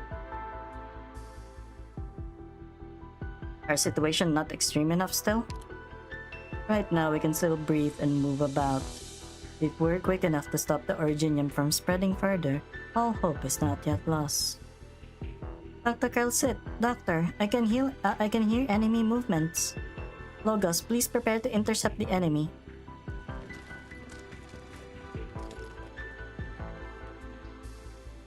Intruders. It's the Banshee and... Oh. There are quite a few guards, but they're not difficult to manage. There must be greater dangers yet lurking in the shadows. Doctor, please stay close to us.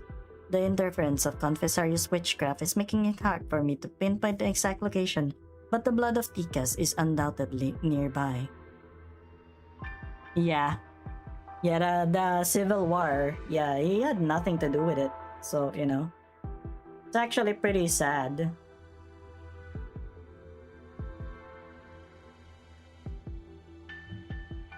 The Tika's blood roused the first originium from its slumber. Over the millennia, the fate of the Sarkas has been tangled together with originium. Amiya and Logos are suffering, rather they've shouldered this pain the entire time just to come this far. What about you then? You think all of the times Calcit had to suppress words she wished to say. You are not only a witness and a bystander. Surely you share a deeper connection with Originium, with this war, and with everything that's been going on.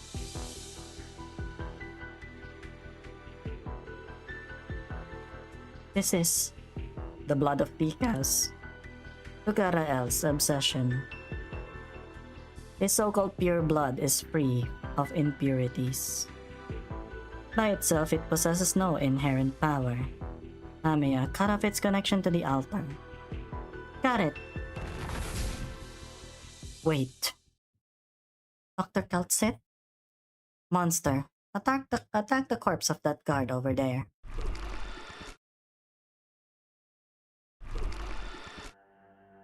There's another monster?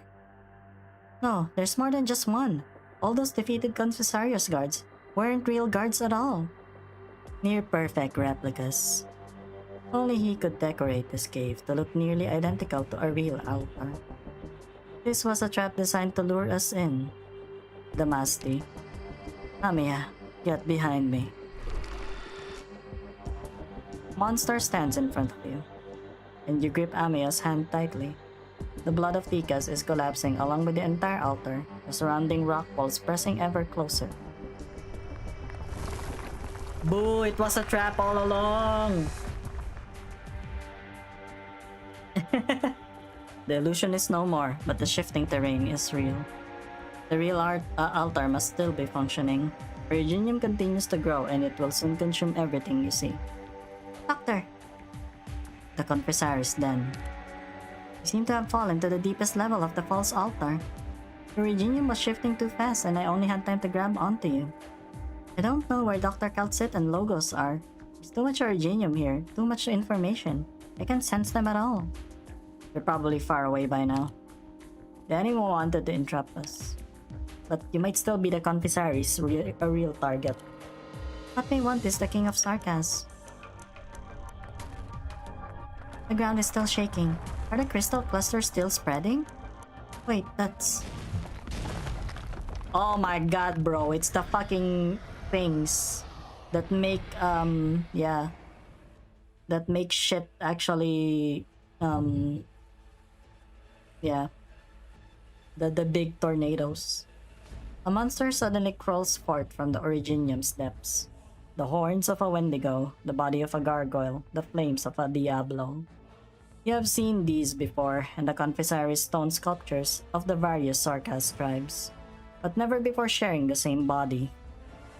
His emotions are chaotic. I see only memories, fragmented, blurry, and mashed together. Amiya, over there! There will be many more, Doctor. This is the cave that gave birth to them. Confessaris sculpted them from Sarkas' blood and Originium, and gave birth to these creatures. Does this make you sad? They're alive, Doctor.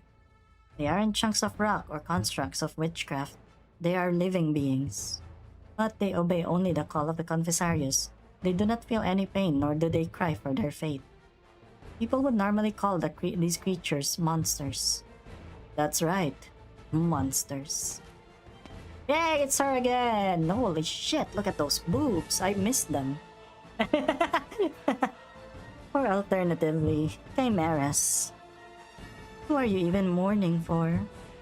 For some mindless kin, or for yourself? The chimera forced to wear a crown. Why? What's up? What's up with D&D?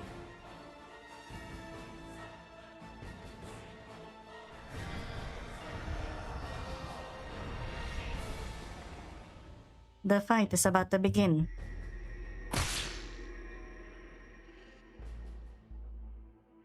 Amiya, are you being affected in any way? Doctor, I won't let the Confessari trap me a second time. I'm not as fragile as to let these illusions and nightmares get to me. That name, Chimera, is no different from those dream interrogations. I've heard it many times before. I have no right to be here if I let myself get shaken by that.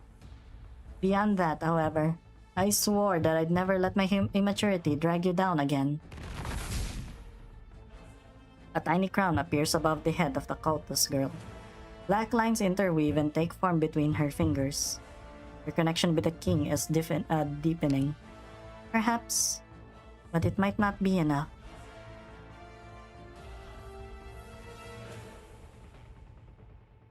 Amiya, don't be such a hurry to leave. These clones are nothing before my incantations, Namaste. I asked. I asked. Did you not hear me? I don't think you were hearing me. I don't think you were hearing me. I did ask, what is your question about D&D?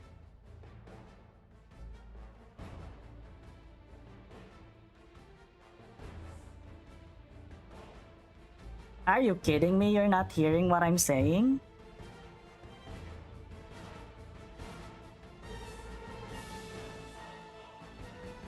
Or as he once put it is time wasted. We remember that performance and that stroll. We talked for quite some time. That day, you at least still consider yourself the lord of the royal court, despite having a different appearance. What are you now? Try to take on different identities. But these varying journeys have yet to provide us with an answer. What we conclude is the path is neither beginning nor end. It is a cycle. And you sought out death to prove it. At death's end is nothingness. The myriad souls you speak of have said nothing to us. Banshee, how did it feel to sound the bone whistle for us? Shatter.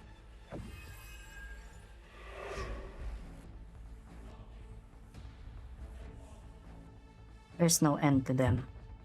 This is all you can muster? You've lost a lot of bite after your first death. The clone destroyed by the incantation does not dissipate into nothingness as before. Instead, that body simply collapses, sinking into the originium tides until it quickly disappears without a trace.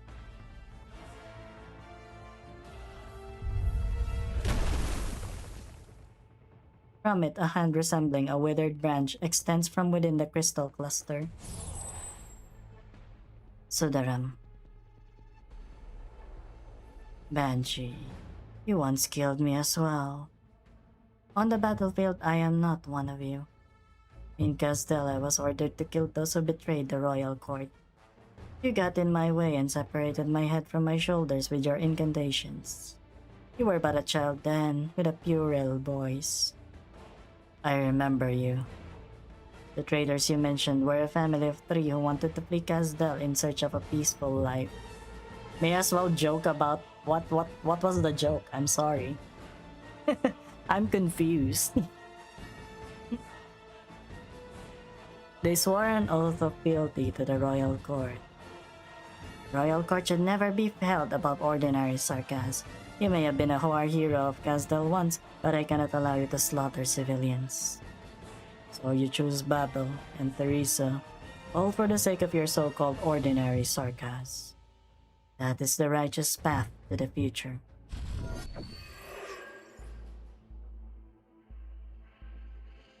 But even after she died, you still didn't return to Castell. You even helped those outside steal away the King of Sarkas.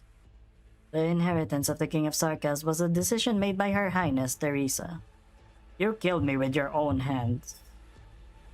When your incantations were coiling around my heart, strangling it, I couldn't believe it.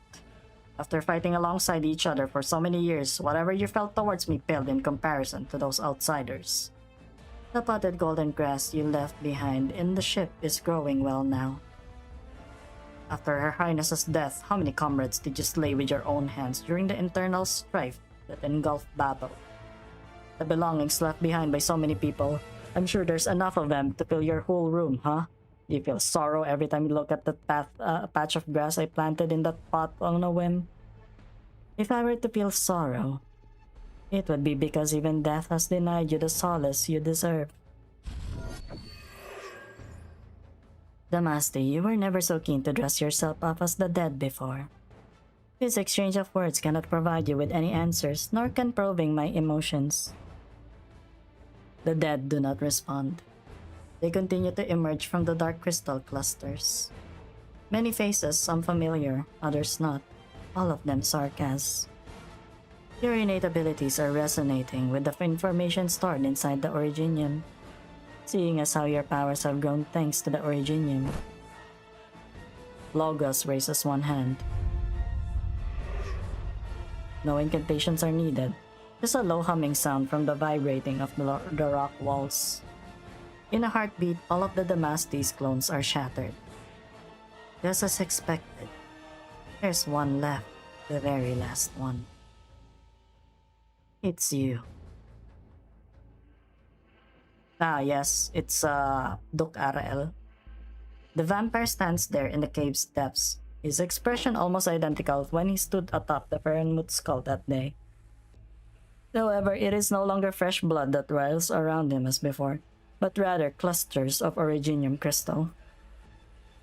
Logos can feel the blood in his body stirring. The sanguinarch of vampires, Duke Arael. You're not like the others, I know this. You are not one of the Damastes avatars. Wait, really? He's back? Lord Damaste, this portion of you decided to assist Kisar to stash. No, we have no interest in helping anyone in particular. We are simply searching for answers. Yeah, you watch Steel Ball run? Yeah. Muhammad Abdul. Abdul got freaking I don't know what happened to him. He fell on cactuses. I know. Kaltsit, we have met you before, when the Sarkas were not yet Sarkas. You walked across us. I have no recollection of any such meeting. At that time, we were unable to speak. And then, the first king of Tikas came in contact with Originium. That was our first awakening. The first individual rose up among us. We felt one another. We had existed for an unknown amount of time before that, but it was only at that moment when we became aware of our existence. Because we began to think. Originium will assimilate all life forms it comes into contact with. Not just you, but also the original vampires, banshees, and wendigos. All Tikas have changed. You are approaching the form of another entity that once existed on this land. Then, what are you?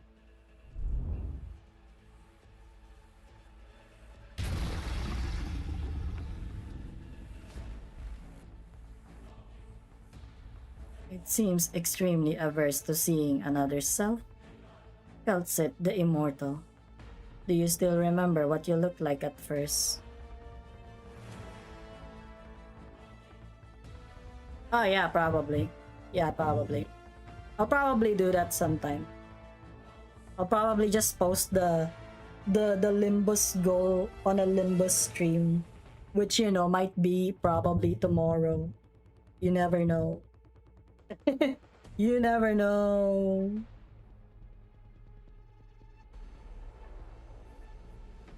You might not know. Damaste is probably 10 to 20k years old. See, the Damaste is pretty much like, yeah, like it's old as fuck, but it chooses to have a femboy shape. The Immortal is a figment of certain people's imaginations and a misrepresentation of myself. You can eat a what? A horse? Time leaves its marks upon me all the same.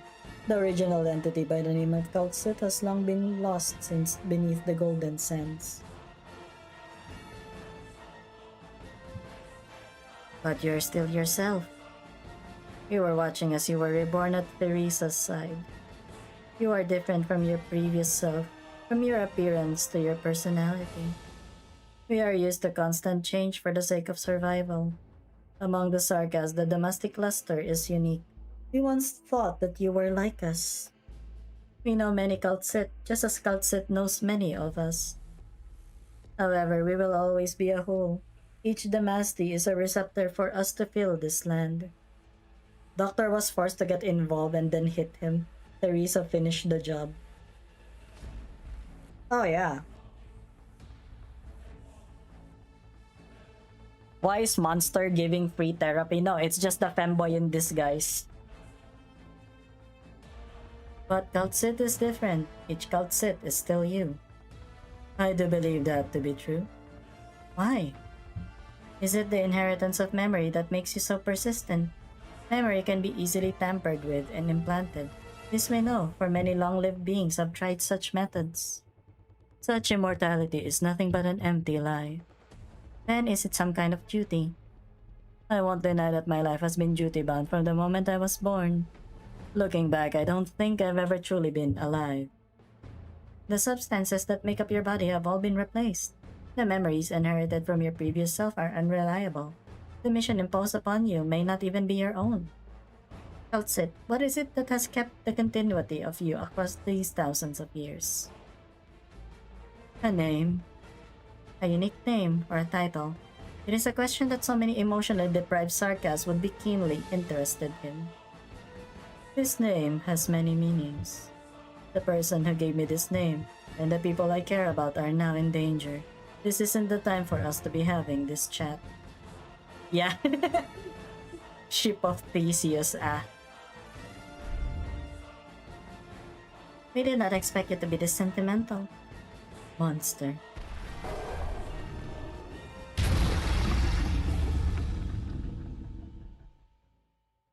우리와 함께 축하하지 않겠나, 박사. 이 순간 그대의 기쁨은 내 주문을 Yeah, we're just doing adverse. Hell yeah. Yeah, sure, whatever. I guess. You know, at this rate, I think we're only gonna be able to like do 2 more chapters.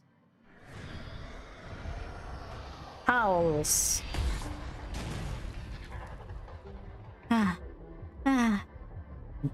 Monster. Cut their balls. Complete their transition. Complete their transition and make them into fanboys. Hell yeah. Is that what it is?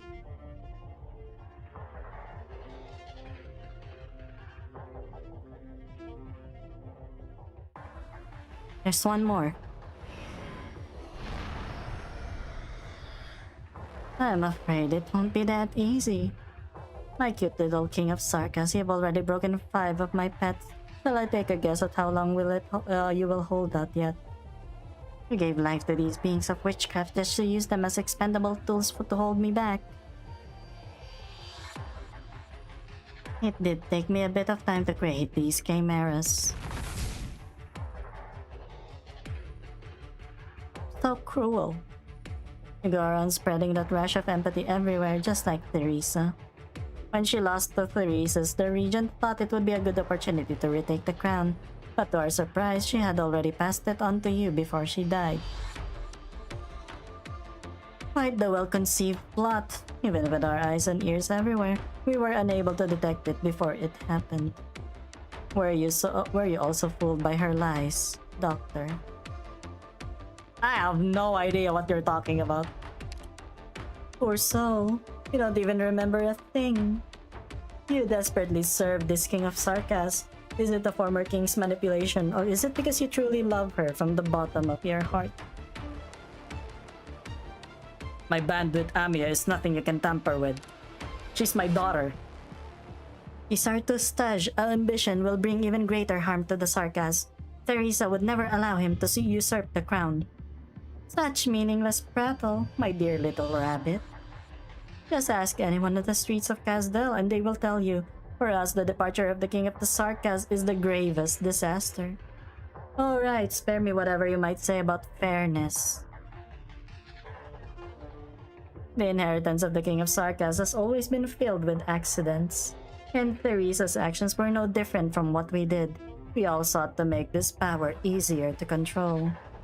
Our regent believes more deeply in the connection between blood and soul. The pain they're enduring. Are these emotions also instilled and manipulated by witchcraft? Virginia activation levels are increasing. Ah. Ow, what the fuck? That hurts my eyes. Amiya, the Reginium activation levels are changing extremely quickly. Doctor, you don't need to worry.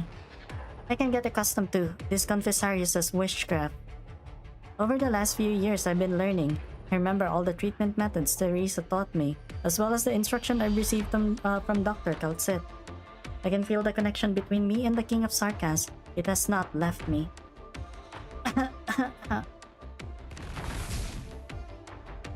It just hurts a little bit, that's all. Utterly meaningless. Go now, that one is of no value anymore. Ow! The crazed chimera rushes towards you. From Chernobog to Londinium, you've encountered all forms of foes, some of which defied your wildest imagination. But the enemy before you looks like the most formidable of all. It is the product of the Confessary's manipulation of blood, combined with the ultimate embodiment of Sarka's physical strength. Salus said that Sarkas are much stronger than Kotosa's, but you know that even Amiya's body is vastly stronger than yours. And yet you still have an advantage. Something sets you aside from others, something that makes you one of a kind. I won't let you. The black lines of the Sarkas King run through the chimera in front of you. But the claws of another chimera are about to reach your head. It's almost time.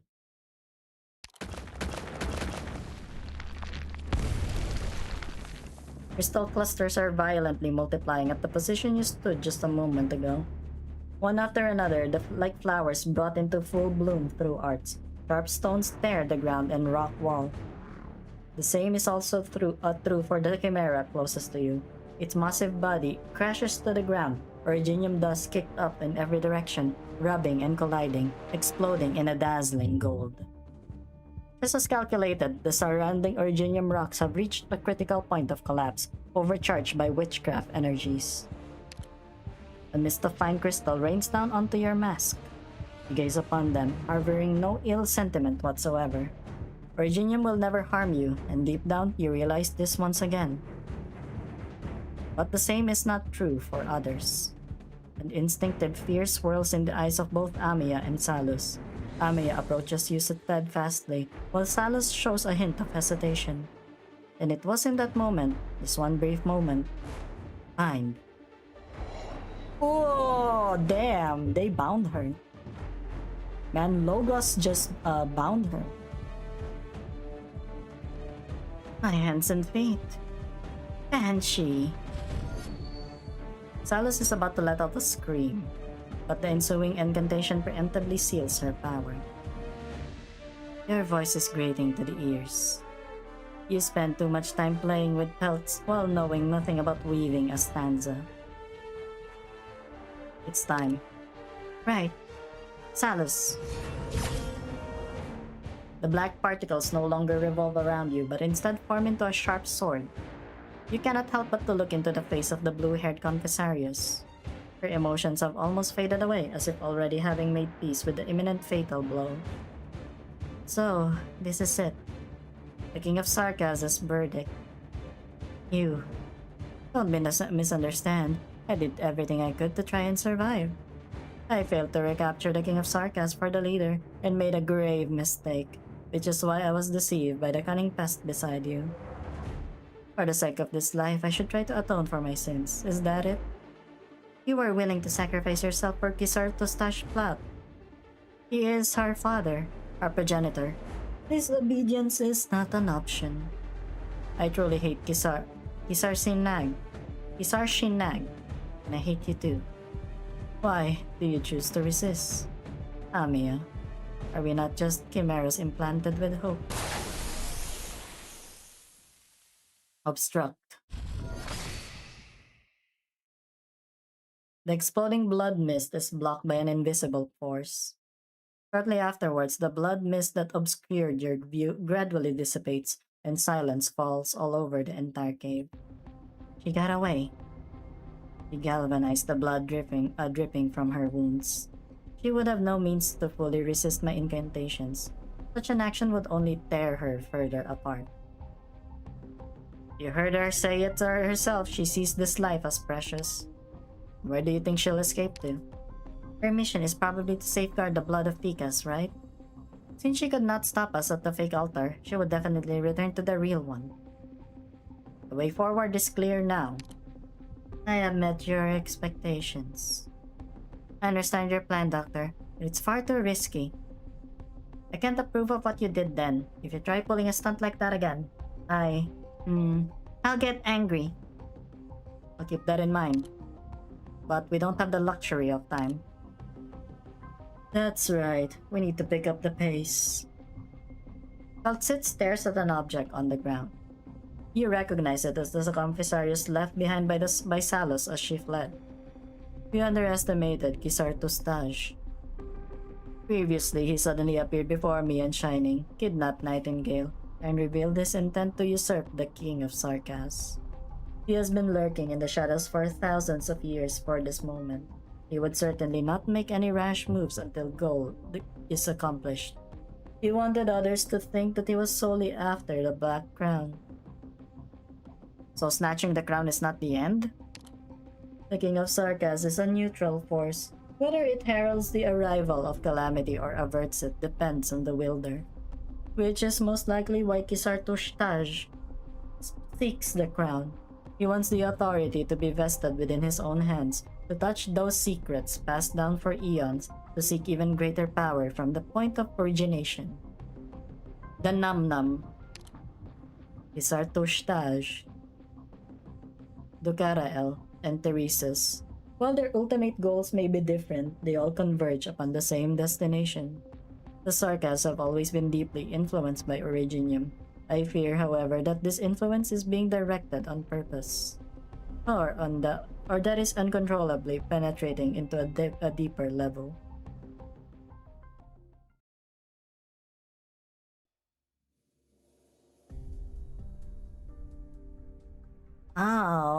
I think I'll be fine. Her physical condition has stabilized. Logos says that the lingering traces of Confessarius witchcraft have already dissipated. Thank you. You have cracks in at least 3 rings. It's nothing serious, just some battle damage, that's all. The rings aren't the problem, Amea.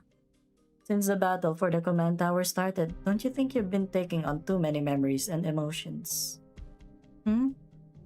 Those aren't going away. It's your own psyche that is tearing these rings apart, and no instrument is enough to contain such a torrent of emotions. The rings can't, but I can. I'm just not an instrument. Those emotions were forced on me by someone else, yes, but I chose to reach out to them, to experience them, to feel them. If I said it wasn't painful, that'd be a lie. I don't want to deceive anyone else, or myself by acting as if that pain doesn't exist. But I've pretty much gotten used to it. It's like wading through a swamp with a heavy load on your back. Amiya, I'd recommend reinforcing these rings. No. To save even more people, I need even more power. I've told you again and again that this is what I wish for. Amiya, you're gonna tear yourself apart. Amiya, don't do it.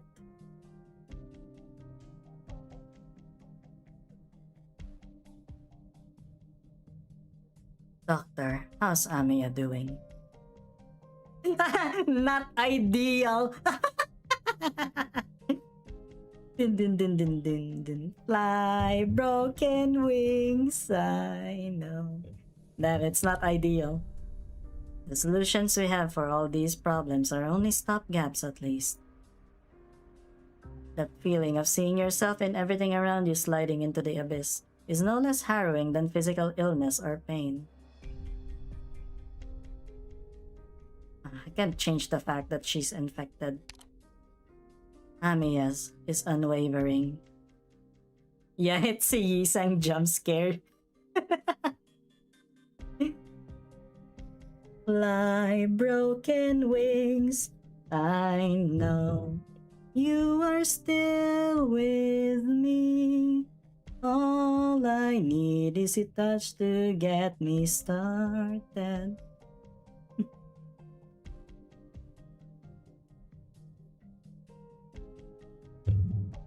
When Her Highness Teresa brought her before us for the very first time, she was but a child. I still remember her gaze lingering on the feathers of my horns. How did she react? Without any fear, only a friendly curiosity. Even I found myself somewhat shocked. I was planning to take a step back like Scout and the others, but Tamiya actually came up to approach us herself. That was a time when a good chunk of Babel's core members were sarcas. We had horns of all shapes on our heads. Some more imposing than others, and there were crystals all over our bodies. I'd seen my fair share of rim-bilitant Kotos caravans, so I know that those timid, mild-mannered Kotoses often found it difficult to suppress their instinctive fear when they came face-to-face with a sarcas. Maybe that was just her nature, or she had an exceptional upbringing. Amiya showed no sign of distinguishing between the sarcas and any other race. She naturally treated everyone with kindness. Which is why I was not surprised at all when I learned that Teresa chose Amiya to be her successor. Even though you were a lord of the royal court. For me, that wasn't even the most difficult part of the decision. Doctor, I just ran into some old friends. Among them was one of my former Babel comrades, whom I killed with my own hands. Why? After Her Highness Theresa's death, a rebellion broke out on Rhodes Island. A number of Babel members refused to give up on the war. They and a number of Sarkaz warriors decided that we ought to take revenge and return to Kazdel to reclaim power. But the more extreme among them, they proposed to kill Amiya. The team that once belonged to the King of Sarkaz turned completely away from Kazdel. They saw this as a despicable theft, an unforgivable betrayal. And Dr. Kaltset, along with the non-Sarkaz members of Babel, were seen as the culprits. All of them used to belong to Babel. Many of them truly believed in Teresa and were willing to lay down their lives for her and Babel's ideals. Ideals! Oh my god! Damn. This guy is kinda giving lots of Yisang energy, but he's actually Roland. The man I killed almost lost his life at the hands of a military commission caster. I saved him, only to take his life later on. He must still be suffering. Logos, the Babel member, already made his choice. After the rebellion, the mercenaries and the Sarkaz warriors pretty much all chose to leave. Among Babel's official rank and file, only a few decided to remain. Babel was no more, and Dr. Kaltsit forbade anyone from mentioning the King of Sarkaz. Why did you stay with Rhodes Island? It's true that I did plan to return to the valley following Her Highness's death. Kazdel had lost its king and nobody could predict its future. As the master of the Elegiac court, I could not run away from my duty to my home. But before I left, Scout pulled me aside and said that he and Misery were throwing a farewell party for me. I said that drinking was out of the question and that I didn't want to ruin my new change of clothes. As it turns out, they wanted me to help paint. Paint? They were preparing to change the landship's markings. Outcast was the one who convinced me to take the job. No idea what kind of messed up rumors Closure had poured into her head. She said Banshee incantations are magical, and if I were to make the new sign, Rhodes Island would surely have a smooth future voyages. And that came from a Sancta. So you did end up making the sign? That was Closure's job, actually. I warned my colleagues not to let her slack off. That's pretty cool of you. That work was done in no time. After finishing, we all looked up at the sign together. Ace asked when I was leaving, so I gave them 2 dates. The first was when I'd be leaving the landship, that very same day. The next was 3 days later. 72 hours is the shortest time needed to make a round trip from the place the landship was docked at in the Valley of the Banshees. When Ace heard that, he immediately told Scout to give him 5 days worth of booze money. Scout wagered that I'd be back in the valley for more than a week. auto-made characters in Starbound. Huh? That an auto-made character in Starbound is you? What? There's a character that looks like me in Starbound or something?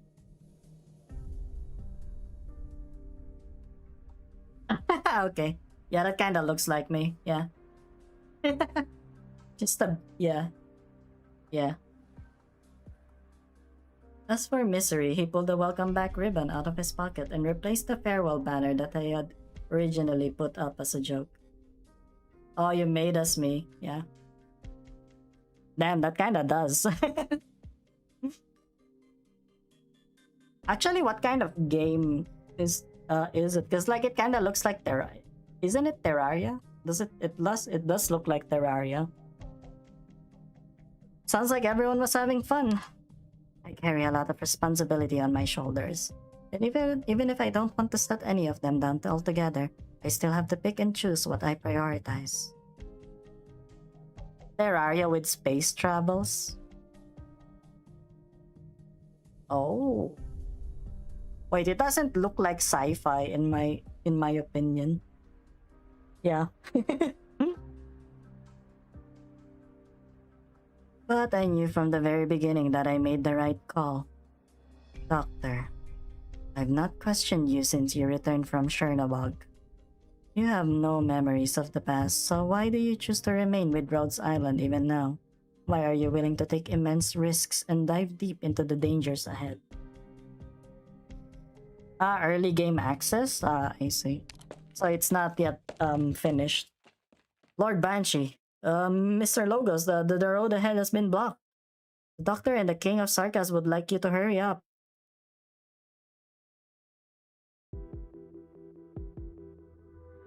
A newly formed rift.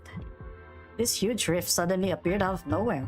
The blue-haired confessors went through it and were definitely on the right track, but right now... Oh, I see. Just early in the game. I see. I got confused because I have not encountered it before, actually. Okay, early game. Alright. Hi, hello, Lemon. Help divers. Da-na-na-na. Dun, dun. Da-da-da-dun. Dun, dun, da-dun. Da-da-dun. Da-da-dun, da-dun. Bum, ba-da-dum, ba-bum. Bum. Running around with a flamethrower? Nice. Yeah, I don't have enough money for the new for like the a new warband. Because the last warband that I have is like the desert one. The Reginium is reshaping the terrain with increased frequency and severity. I can feel it. I trust that you can as well, Amia. The ground is trembling. The Sarkaz's emotions are resonating violently with the Originium. Their rage is gathering, and it shakes this land like a storm. When the blood of Tikas is used in tandem with the Namnam, the battlefield itself becomes the art circle of colossal proportions. Yeah, like I said, what's your opinion on the what's your question? I asked you that a while ago, but you told me that I just ignored you.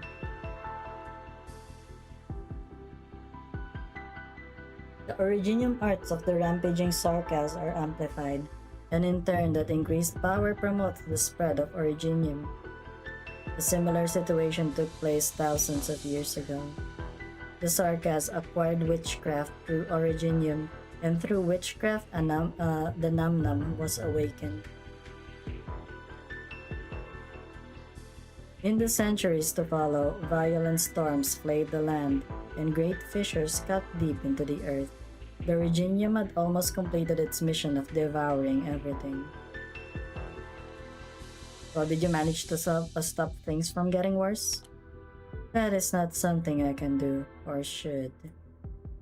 The war ended before Originium could completely engulf the land. The elders, the ancients, and the Sarkas all suffered losses so grievous that they were unable to carry out any more large-scale conquests. At least for the time being. War knows no end. War. War never changes.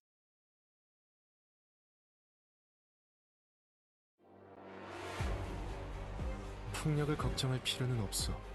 죽음에는 안식처가 있으니. 주문은 제어가 필요하고 Oh 그건 wow, 적도 fucking 마찬가지다. rude. ちょっと言いにくいんだけど、私が巻き起こしたトラブルは私にしかベルス・ディオ・ボーレント。 Rude. 時間は待ってくれませんわ。あなたたちの終幕に挽歌を。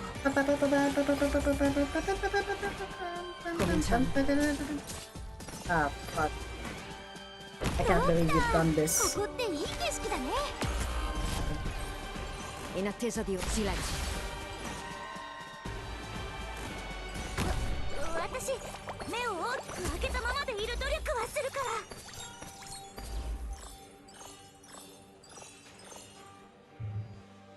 L'ombre qui gît à vos pieds n'est pas la faute. アイドルのイメージ、今そんなのどうでもいい。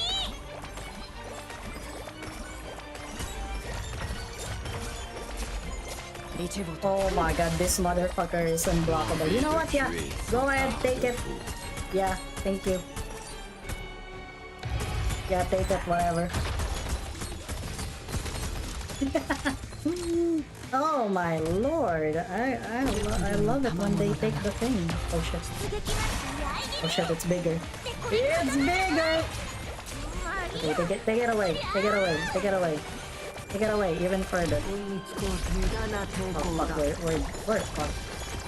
We are fucked, aren't we? ドクター、 We have gone deep. ドクター、 Holy す shit. ぐにご決断を。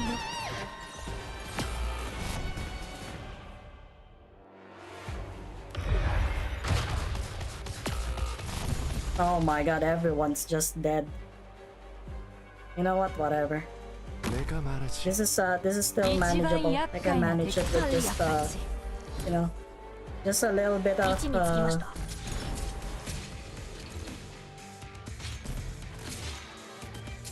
念のためもう一回聞くけど、美しき人の世と地獄のチャーシューアップルパイ。 So these things are not even fucking affected by it. Oh my fucking lord.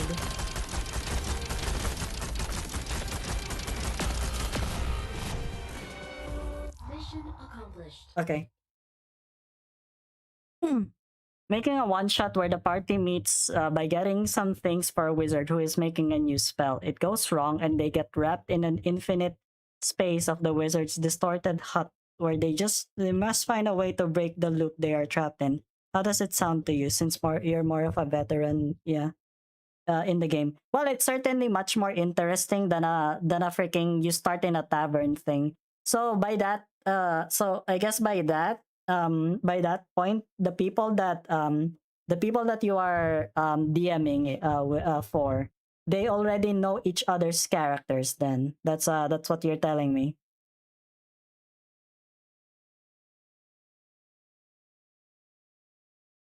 Also, modded weapon of the chosen race I picked is energy fan blade. Fan blade, so like it's a bladed fan or what? Also, wait, I'm just gonna try to like drink some water.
Okay, okay.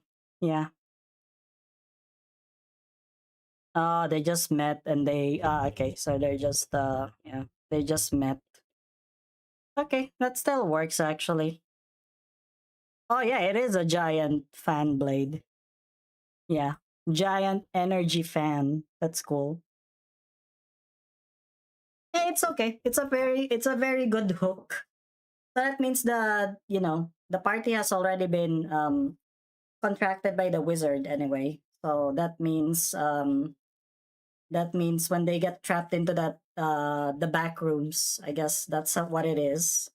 That's kind of like the back rooms.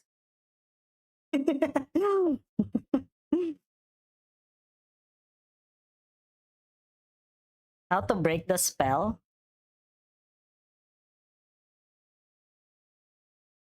What if they still have the items, and for them to break the spell, they need to find a way to like yeah, they need to find a way to like break the components. 68 hours into the operation. Smoke and thick fog tug and tear at one another. The deck of the Gastrel is teeming with the seeds and withered branches of the Nexerers. 70% of the guns that once breached countless fortresses have now fallen silent. Its teeth almost completely pulled and its talons wetted smooth. The logical next step is for this prey to be dismantled and devoured. However, the Nexerer's throne has also been pierced by dozens of chain-ladled port crackers. With just one move, the God of War could be pulled from his throne.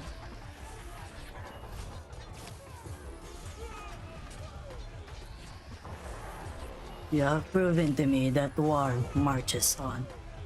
200 years ago, no Victorian would have come even this far. No, it's okay. Sometimes you really just need to you really just need to like a different perspective, because sometimes you might tend to like overthink about things. You know what I mean?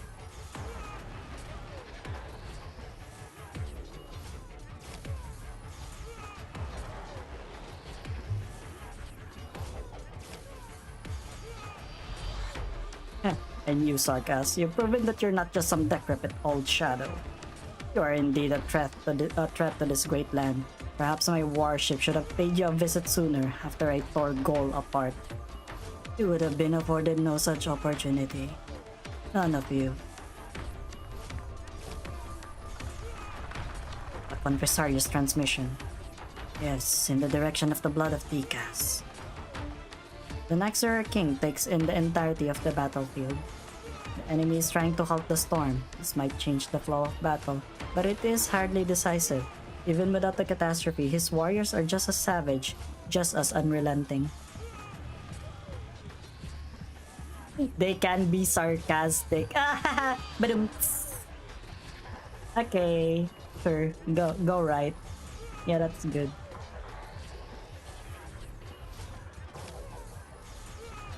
Wellington is a worthy opponent, but the fetters of time will soon drag him away.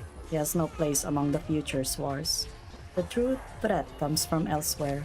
It comes from behind. You hear that, guys?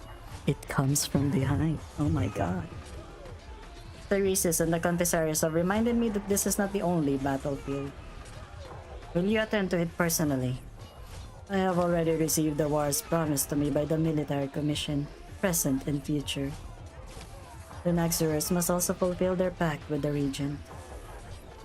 But before I leave, I must sow some seeds of decay on this battlefield for me to reap upon my return. Bro is sowing some seeds. What the fuck? This guy's a pervert.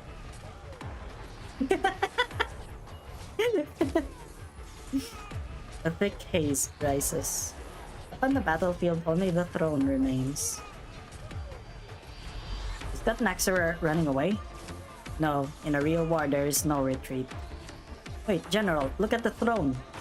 There's some kind of mist pouring from it. That isn't an ordinary mist. It's eating me from the inside. Oh my god, guys, it's the red mist. It's a red mist. Can you believe it? General, your body. Soldier, status report on the Gastrel. Damage to the cabins is excess of 60%. Per your previous orders, proportion capabilities are largely intact. As for weapons, remove anything that's basically unusable and discard it on the spot. Yeah, a red mist. Yeah. Next is gonna start talking about plowing down virgin soil. Oh my fucking god. Stop this man. Stop this old man. Roll out the Originium cannons from the lower deck. Those are already obsolete, but still enough to kill. Yes, sir! Notify the Gastrel to retreat to G0 high ground according to plan, and continue to consolidate defenses there. We will also follow at speed while ordering all current battle lines to fall back. Next, we'll send the Sarkaz over to Castor and Gododin to handle. Any news from Shay? The Captain and Lady Ablana have captured most of the Naxxor altars in this area. Yes, I saw. Her flames are very vivid. Medic! No need. General? A battle with no decisive conclusion will not be my last. Damn, this guy's a badass. What the fuck? Alliance Fleet Command emergency transmission. 3 minutes left. We should be able to hear gunfire from our current position. Yes, Your Grace. Wellington's column is not far from ours, ensuring we'll be able to provide mutual support. This battle will determine Victoria's fate. Indeed, if all goes well, then we'll be able to end this meaningless stalemate as quickly as possible. Those eyes truly burn with a lust for battle. Do you think he has any ulterior motive? For 2 decades, my desk has been filled with intel related to him, along with its responsible proposals. As of late, these reports have been updating 12 times a day. The true struggle begins after the Sarkaz have been dealt with. But at this moment, Wellington isn't the only one who needs a decisive victory. The time has come, the assault is about to commence, and he has never failed to be punctual.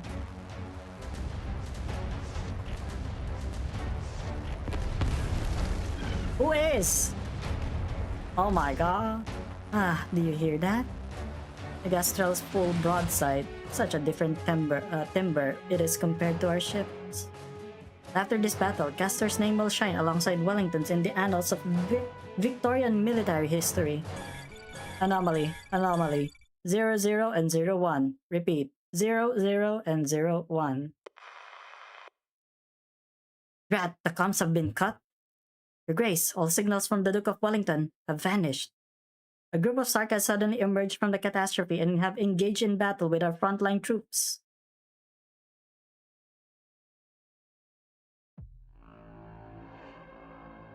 What the hell is Wellington doing? Acting alone at a time like this? That vainglorious fool, has he gone senile? Impossible. I do have a conjecture though. Do you think he deceived Castor, or rather, everyone? That doesn't make any sense. This is the Iron Duke we're talking about. Why would he abandon the other, more easily manipulated dukes to go ally with the Sarkaz? It's a game of prisoner's dilemma among the dukes. How would the Duke of Windermere, a warrior, treat her foes? He'd kill them all, and wipe the last speck of their blood across their seas spoils. Before he became first among the Victorian dukes, Wellington had already been leading troops for decades longer than your mother. As a noble among nobles, Castor was used to everyone playing by the same set of rules.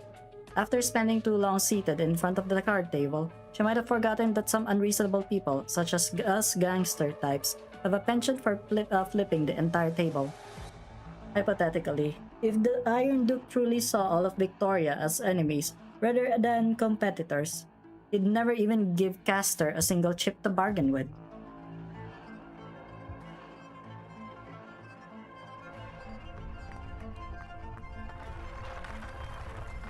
Catastrophe!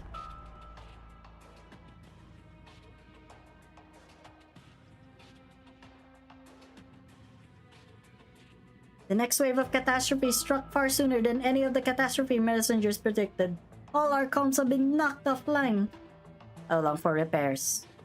15 minutes. Now we'll make it 10. Your Grace. You came back on Wellington's orders. Indeed. You're heavily injured. Who's responsible? Not any one of the Iron Duke's men. He lost to that Sarkas? After the Gastral opened fire, the Naxxra's advanced brigade emerged from the fog. They moved extremely quickly, using already deployed altars to destroy a small warships. Abercorn's infantry had already engaged them for a spell. We expected the Gastral to aid this ship, but he retreated instead. That's right, the Gastral has turned back. All of Wellington's other ships are covering the flagship's retreat. Their casters have also changed targets, relying on the covering fire from our ships to secure their own vessels' retreat.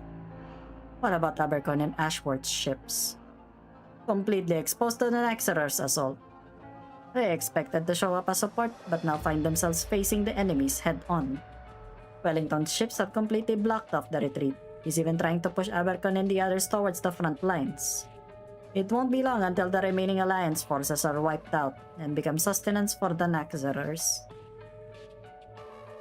Your Grace, the Alliance forces dispatched to the heart of the battle has collapsed, and the Sarkas will soon return to the rear, where we're situated. The plan to cut off and encircle the Sarkas has failed.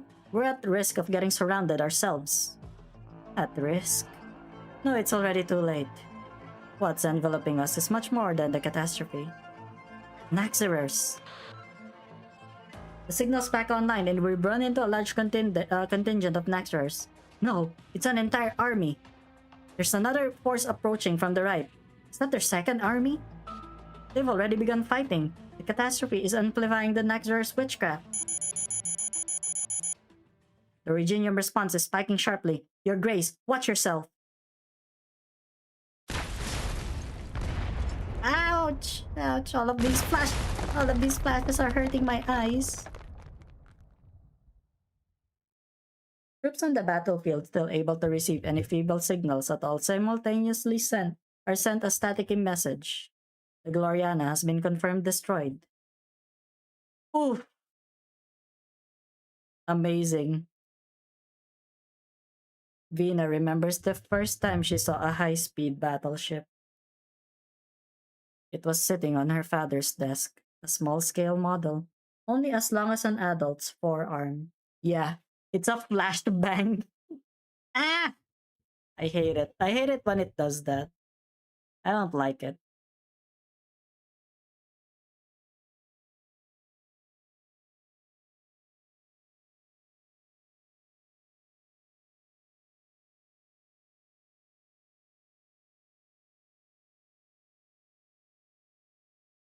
Her father pushed her touchy-feely hands away, telling her that high-speed battleships are akin to metallic monsters that conquer the land.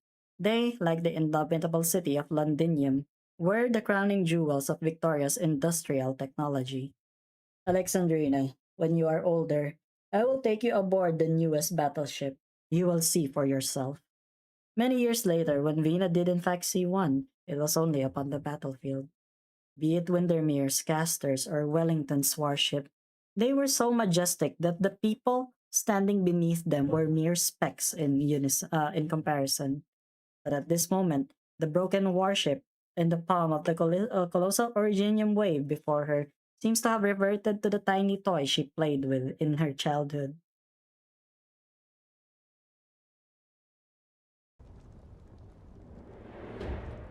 That Originium wave crushed the Gloriana to pieces. My eardrums are still aching. Well, no shit. You guys have 4 ears. What the fuck? Sound of a warship being destroyed. I doubt there's anyone nearby who didn't hear it. That dude driving that huge thing is dead, just like that. Yeah. Hey, Dagda, you better not shit yourself. You're the one whose hands are shaking. You've been quiet all this time, Dagda. What's on your mind? They made an example of the Duke of Castor at this critical juncture. The Sarkas' intentions are all too clear. What might that be? A warning? No, it's a message. A message that the Sarkas are about to launch an all-out attack. Inform all of our comrades and prepare for the next assault. The Duke of Castor's not dead. Horn, our morale's completely shot right now. That was quite the commotion just now. Nobody has ever seen anything like that before, including us. But the captain's already sent out a bunch of old vets to tag along with you and calm down the fresh greens. Hey, it looks like it's been working out. Bagpipe, don't hold them to our standards, even if you're just doing it subconsciously. The exemplars just happen to be a particularly special case. Hey, got it, Captain. Horn, you just said that the Duke of Castor is still alive. Seem quite certain about that. Take a look. The muzzles of the Gloriana's cannons have been locked on since the very beginning. Oh shit! Huh? Might be countless criticisms about Victoria's Grand Dukes, but holding that position for decades is no easy feat. Since the Gloriana has not ceased its resistance, that means the Duke of Castor has not perished. As for the actual situation, maybe that's something that Trilby Asher can clear up for us. He left the moment the Gloriana started to run into trouble. He might be in the vicinity trying to get in contact with the Gloriana to figure out what's actually going on. But from what he told us, the Stone of the Sword we're looking for is also right there. Siege, what's our next move? We just heard back from the outpost. The Gloriana has been completely surrounded by the Royal Court's blitz attack, and the Duke of Wellington has suddenly withdrawn his forces. The situation in the surrounding areas has rapidly deteriorated. Vina, I'm afraid that we'll have to halt our march at once. Time to put the sword in the rock. I know, right? Put it! Put it right now! Into the rock! Yeah! Oh shit, what the fuck?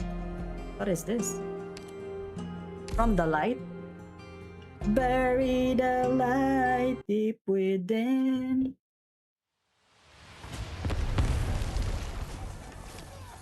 All hands, you are not to change your route without authorization. Pass through the Gastral's covering bombardment area post haste. Okay. Okay, it's peak. Okay. I believe you. I'll believe you. I'll believe you. Since when did I ever doubt people? You know? I'm too trusting, as they say.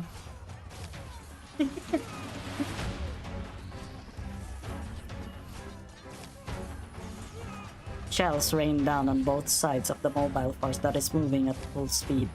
Smoke obscures their whereabouts, and withering artillery fire crushes the Sarkaz troops collapsing upon them. Wait, 200 meters ahead. I found something strange belonging to those Naxorers. The aura emanating from that throne seems to be letting those damn devils to replenish their ranks faster. They're closing in fast. They're trying to intercept us. General, do we need the flank guard to continue the diversion? No. Commander, where? Run them over. Yes, sir! Oh. Amidst the smoke, silent figures in white robes raise their longswords, sundering the artillery fire falling upon them. They disappear into the plumes of smoke and dust kicked up by the explosions. Prepare to intercept the enemy. 5, 4, 3, 2. Don't disappoint me. 1. The skies are raining fire. Not all death is alike, Sarkaz. Purple flames wreath the Duke of Wellington's entire mobile unit, and a rising pillar of flames carves out a completely safe domain in the battlefield. A sanctuary brought by the flames of death. More than proven your trustworthiness, Lady Ablana. And I too admire your duel against death. However, your injuries are still severe, and the Naxor's deathly aura still eats away at your body. Your uniform may hide your injuries, but not from me. Take my hand, Your Grace. You should not be riding these rickety vehicles. Allow me to personally escort you back to the Gastral. It's just a flesh wound. The Duke who overcame death ignores the Draco's outstretched hand, his body remaining upright with the help of his cane. Pain? Little more than that. Lady Ablana, your flames still burn a bit too hot. Make an opening in this wall of flame and I will lead the way. Don't worry, this cane has accompanied me through more dreadful battlefields. I will stand atop the Gastral's bow and wait Victoria's call for help. As you wish, my ever-faithful lord. If your body can no longer sustain your ambition, then I shall rekindle your heart with flames. Even death shall be no obstacle for your march forward. We are Tara. We shall stand upon the most glorious place in this land.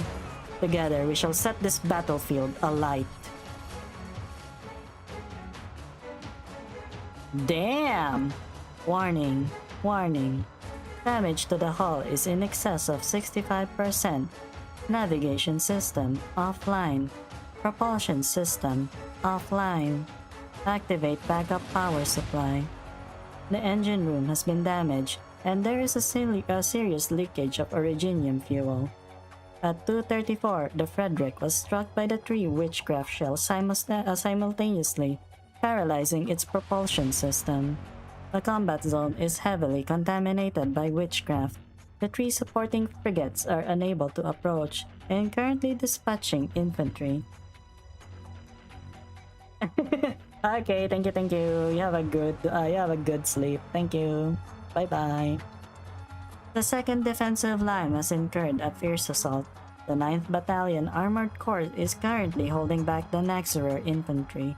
Lieutenant Colonel Blake and Major Morning have been slain. Captain Seymour is currently in command. The Excelsior has discovered an approaching squad of Naxxramer casters. We've lost contact with the Intrepid, with no specific coordinates identified. Duke Gododin's 3 dreadnoughts are approaching full speed to provide support.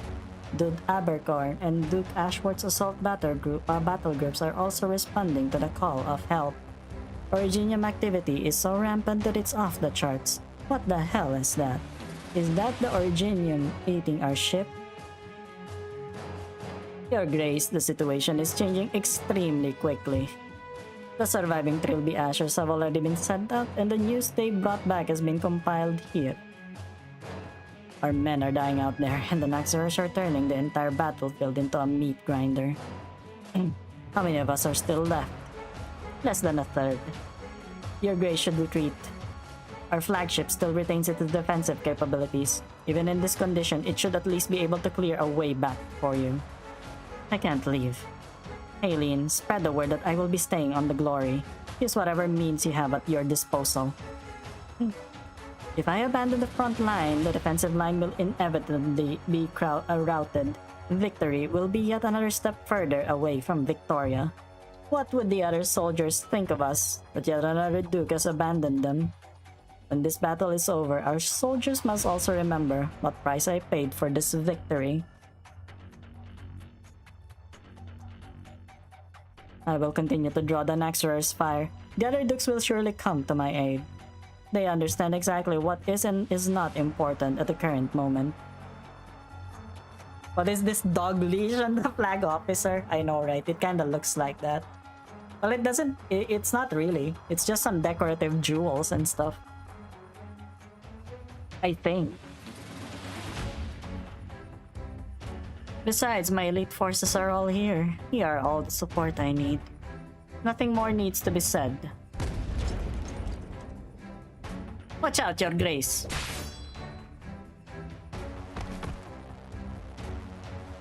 We'll start by clearing out this cabin.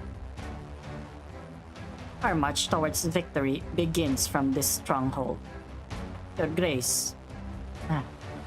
As you command, then we must get our hands on the size of kings. The Stone of the Sword is still here, undamaged.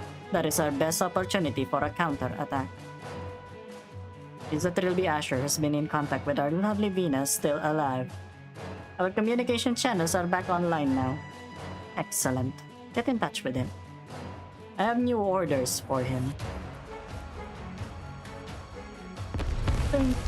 There is no end to them.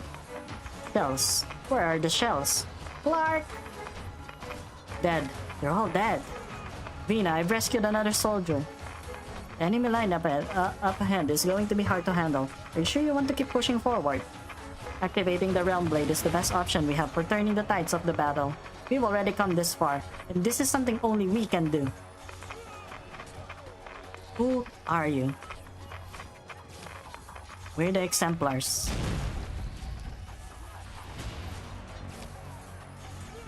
The exemplars? Use your head, soldier. Don't charge right up to the enemy. So much blood, porifity, and the suppressants. Damn it, we ran out a while ago. Hang in there a bit longer and don't move. There's a chance the originium crystals puncture your lungs. Doesn't matter anymore. What? Doctor, sir, you're just about all our men are dead. Clark was the second to the last one. See that hand over there by your feet? That's all that's left of him. What can I do? Your name? Patel. Richard Patel. Oh my god, he's Indian? Private Patel, from your badge, I see you were assigned to the 9th Battalion Armored Corps and your commanding officer is Lieutenant Colonel Blake. If I recall correctly, your company's mission is to protect Bootcaster's flagship. Who are you? Which unit are you from? Delphine, from the Exemplars. And just like you, I despise those enemies. They took everything from me. But I still remember my mission. I'm here to aid you, Private Patel. Aid me? But Windermere is dead. I don't know if our esteemed Duke is still with us. And then there's the Iron Duke, that bloody codger Wellington. He deserted the battlefield. What are you people even doing here? What hope do we have for victory? Delphine subconsciously glances over at Vina, who stands not far away from the size of kings strapped to her back. Even if the Grand Dukes give up, we will not. Is that so? He's not going to last much longer. Shit, hurry up and spread out. He could implode at any moment. We won't have time to deal with him. Delphine sees the soldiers' bloodshot eyes. There's determination and desire burning within them. Listen up, exemplars. There's a contingent of Naxxerers up ahead. Put me into the tank over there. Wait, Delphine, don't go near him. I can handle this. Very well. Allow me to help you, Private Patel. If this is your last wish, thank you. Oh my god! The battered tank hurtles towards the Sarkaz troops. Many of the exemplars had no idea what was going on until they heard the one last battle cry an ordinary soldier gave using his life. Holy shit! We will record all you've accomplished here today. Each and every member of the Duke of Caster's 9th Battalion Armored Corps was a good soldier, ready to defend the Gloriana and Victoria herself with their lives. 10. Stage 10. Wait, what's going on? The dead are standing up? No, it's not the dead that are standing. There. Withered branches. Twigs sprout from the fallen bodies of the Naxxer's warriors, extending in every direction, burrowing back towards the fog where the scent of rot and decay is strongest. A figure rises from the fog and quickly approaches. Get back, Delphine.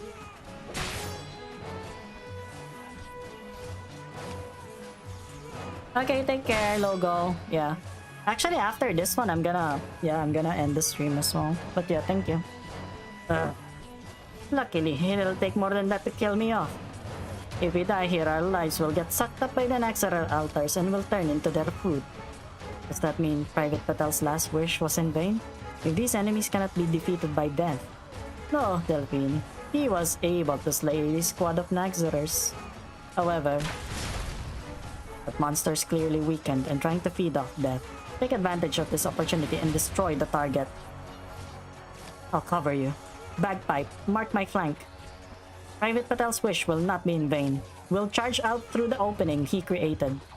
Everyone, move it! Oh! Don't hesitate. Slow down for a second and the whole situation might spiral out of control. What are you still standing there for? You, don't tell me you're choosing now of times to get cold feet? Getting cold feet? No, I just need to stay behind for the time being to fulfill my duty. Your Highness, Alexandrina, please don't glare at me like that. I really do have urgent business to attend to. The Duke has just given me her latest orders. The deal is off. You are to evacuate with the size of kings and await for her further instructions. You will not be able to reach the Stone of the Sword, and this key must not fall into Sarkaz's hands. If necessary, special measures can be employed to ensure the safety of the size of kings. How did I see this coming? There's no need to be so wary of me. I have been completely forthcoming when it comes to the Duke's orders. I know you're loath to abandon your quest for the Stone of the Sword, but... count me in. Huh? My highest priority remains to ensure the safety of the Duke. But at a time like this, where am I supposed to find allies more trustworthy than the exemplars? Your Duke's not going to be happy with your decision. Would you look at that? We've already switched sides. Look at this way. I'm outnumbered here, and I don't have any way of dealing with all of you.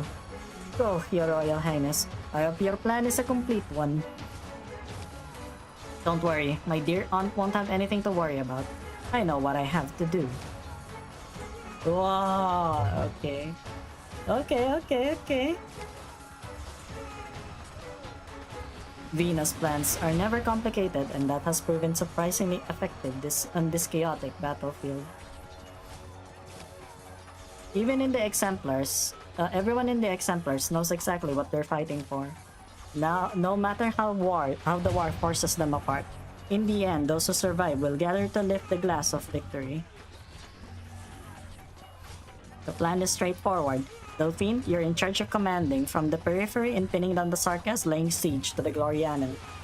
Chip away at them and avoid direct engagements. Can you still walk? I don't think so. Then grab onto my back. I've moved you to safety. Well, there's nowhere that's safe anymore. But let's get behind that piece of the destroyed warship. Hide behind there for the time being. Damn, so that's like a... yeah, this is a self-salvation corps soldier, right? Don't worry about us. Right now, the size of Kim's takes the high priority. Don't be daft. Venus team knows what to do with the size of Kim's. Our mission right now is to contain the enemy and siphon out some of their firepower. Lieutenant, I need medical assistance over here. Roger. Fitz, where are you from? East Ham. I've been there before. They've got good leather. There's an open wound in the leg with visible puncturing. Stop the bleeding first. Do you have pain anywhere else other than the wound? Oh, I'm just a bit tired, that's all. Do you have anyone on your mind right now, Fitz? Barry, from across the street. Still owes me. Don't say it, just keep repeating it in your heart. Repeat it to yourself over and over. Man, this guy owes me, therefore I need to live. Need to get that money back.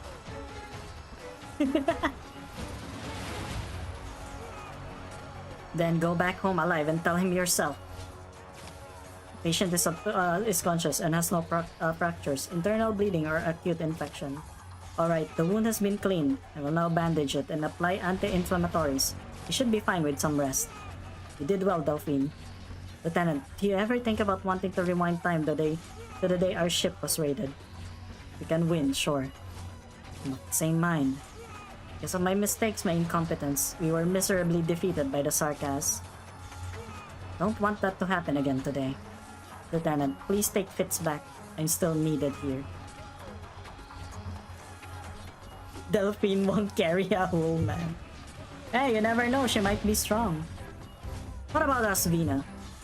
Travel lightly, quickly break through the encirclement and go for the pedestal. Horn, bagpipe, we're counting on you to cover our flank. You heard that, Hannah. Morgan, Dagda, we're gonna charge forward and never look back. Sounds like we're rushing straight into a fight for our lives. I'm getting excited already. Shut it already, Hannah. Bunker's not gonna hold. Where's the location of the next bunker? Strange man in the hat's already found it for us. Keep your eyes peeled for his signal. These soldiers up there are Caster's guards. We're almost there. The bombardment is thinning out. Delphine's forces have managed to draw away a large chunk of their firepower. I can see the pedestal clearly now. Get down! Hold on. That attack just now wasn't from the Sarkas. Captain, it's the Gloriana! The Gloriana has noticed us. Its guns are clearing the way for us. Pounce onto it. Press onward. They continue to charge into the Tempest, where the artillery fire converges to where their enemies are. Hammer smashes into bone, and sword cleaves through flesh. Those standing shoulder to shoulder are getting heavier injuries, yet they no longer bother to wipe the blood from their faces. They continue pressing forward, no matter how perilous, they never stop. The Gloriana is right there in front of them, and Vina can already hear the roar of battle coming from above.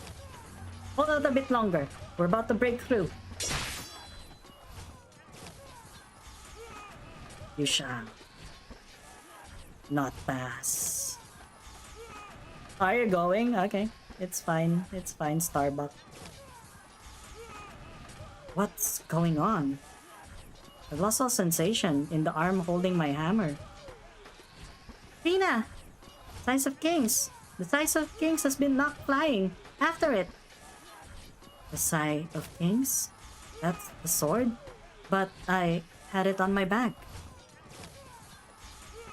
Dead. Final end. Damn it, Vina! Stand up! Hold her. Bagpipe, cover my back. I need to reload. I can block their blades. Bloody hell, why can't I run any faster? Dark shadow. Something is approaching me.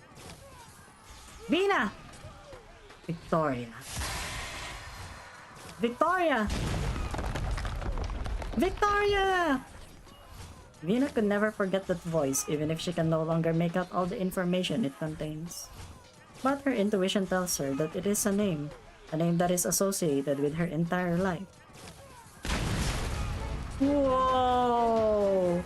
Shit, it's the Steam Knight! The ground shatters, and along with it, 3 mobile altars. White vapor erupts and a fiery red blade emerges. Look! A Steam Knight! Steam Knight stands with us. Victoria's glory has returned, and he stands with us. Follow him into battle. Slay them. Slay every last Sarkaz. Glory to Victoria! Damn, that is so peak. Holy shit! Slash, pierce, charge. The suit of armor fights valiantly and ferociously. The path behind him is soon littered with Sarkar's corpses and the fragments of shattered altars. Witchcraft missiles fall at his feet, crossbow bolts fly towards him, blades slash at his body, but he never stops. He cleaves apart the next enemy, sweeping them away along with any traces they left on him. Team Knight still lives? That's right, we saw him inside the city. But why is he here now? Aim for the sword.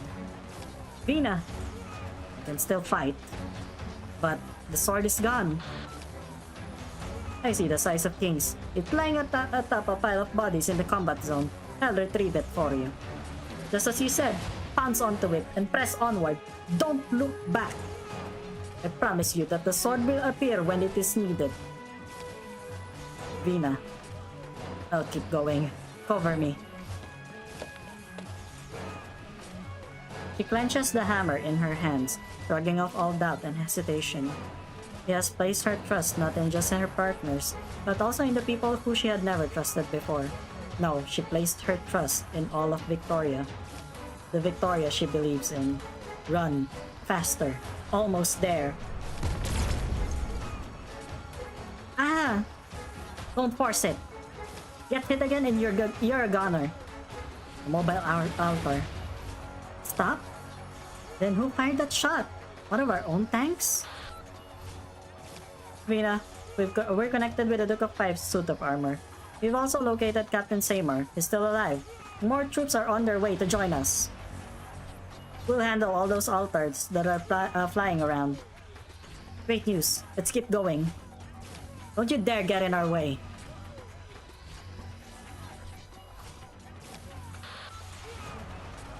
We've used up the last of our ammunition.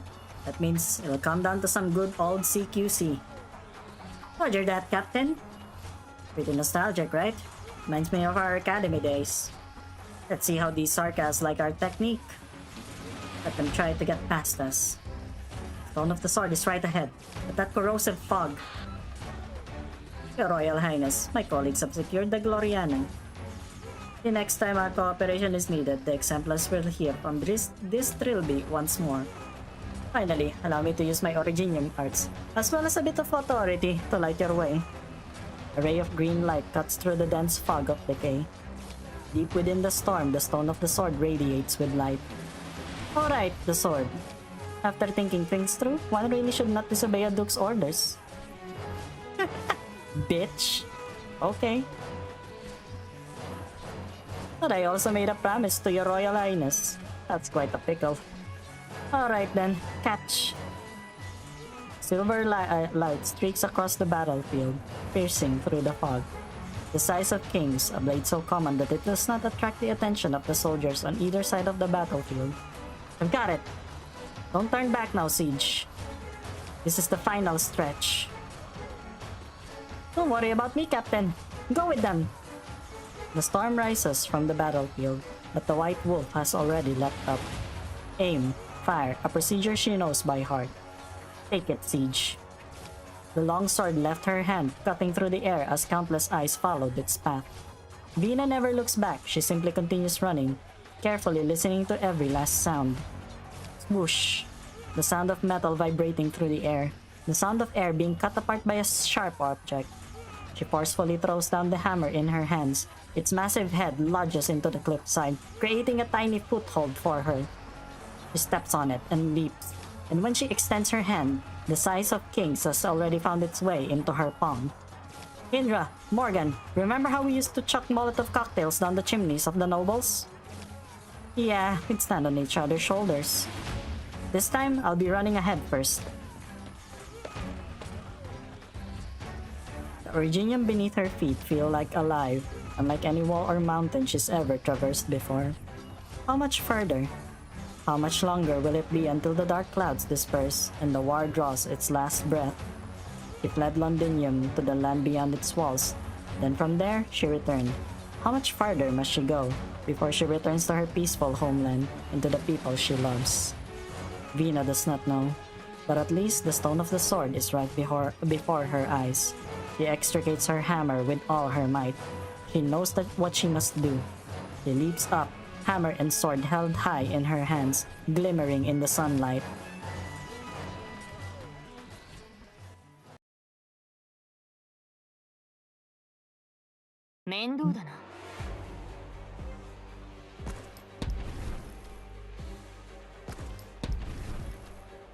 Buried alive deep within.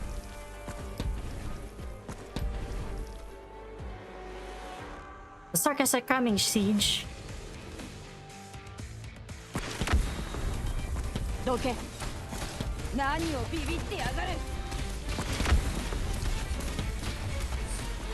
Yeah!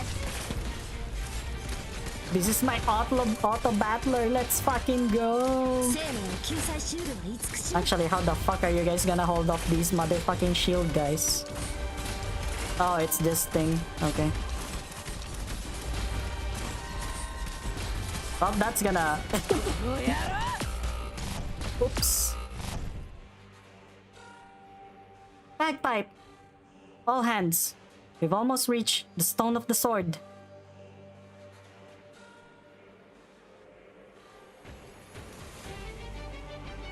Go, my Steam Knight! Fly! Hell yeah! Bro. Guys, can we have a Steam Knight as our operator?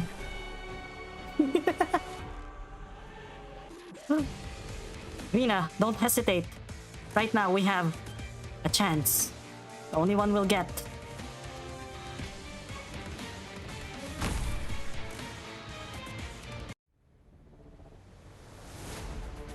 Siege leaps up. The edges of the stone of the sword cut her palm and slip away. The Originium mountain quakes, almost flinging her from it. Just one step further, one more miracle. The knight who was Victoria never forgot his duty. He streaked across the sky, picking up the golden lion who held the realm blade. A dull sound came from the bloodied suit of armor. Glorious! Victoria! The stone lies just ahead. The waves of originium rise and fall. Countless crystal shards surround her. But the one in the eye of the storm will not waver. Not anymore. For the Glasgow gang. For Londinium. For all who died. And for all who live. The golden lion roars at the storm. The size of kings plunges down.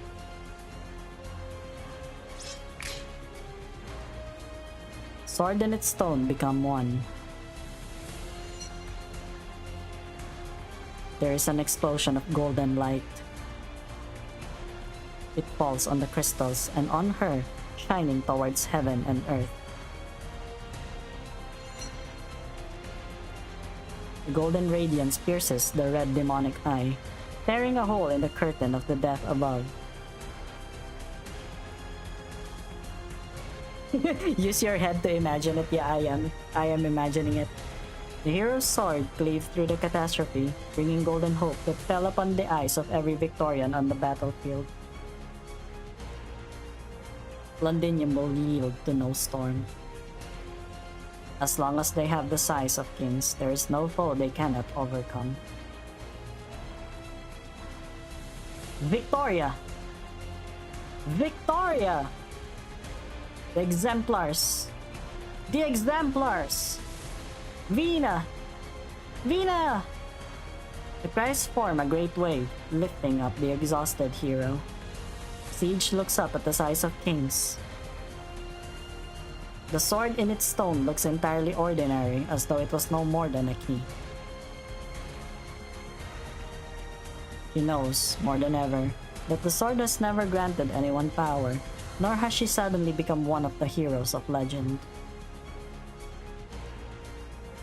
He stands here now because of the countless eyes that have witnessed her, the countless hands that have lifted her up.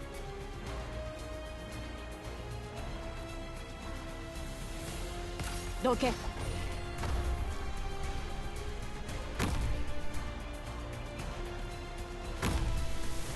Damn, we got friends!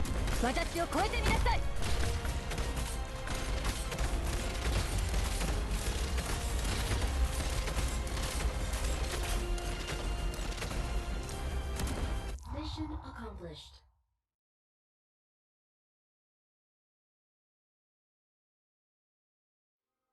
A legend is bestowed by the people. The miracle you hold already existed before Lugal Zargus and I left. In the depths of the Golden Sands, explorers who should have been devoured by catastrophes found safe haven because of this relic. The relic was forged into a treasured blade, and I carried it along with the young Shah into the endless sands. I still remember what he said as he rested against my mane beneath the stars. It shall have a name, but that name is not mine to give. Then as legends go, he took up the blade and slew the poltergeist king. He never returned. Nobody in the land was worthy of giving that sword a name, but a legend was nevertheless born. Yeah, it is the power of friendship, the hero's sword. It passed through the hands of many kings until at long last the lion with hair as bright as the sun used it to sever the red dragon's head. That story you're already familiar with, Vina. Beneath the gleaming blade, the lion and dragon ultimately stood side by side and swore an oath to lift the crown together. Alas, the hero's sword would slay no more, but would instead be regarded as the highest authority. It has endured loss and betrayal, yet its brilliance as the symbol of authority has never dimmed. As Lugar Sargus said, "You have all sung of it from generation to generation using the name it was given, the size of kings." No matter how many times it is reforged, craftsmen will always be able to hear the sighs from within the sword. They say that it is the king sighing, lamenting that the glorious empire no longer has enemies worth conquering. But it was never the kings who were sighing, but rather the blade itself, a miracle dug out from the golden sands more than a millennium ago. Still, they had the right to give meaning to this sword. Vina, legends are never told by the heroes themselves. But you continued its story. Perhaps in 20 years, the children will sing. Alexandrina, the Sword of Victoria, the king who banished the Sarkaz tyrant. But is this the story you want to hear? And by whose right do you wield this sword? The kings? The heroes? The peoples?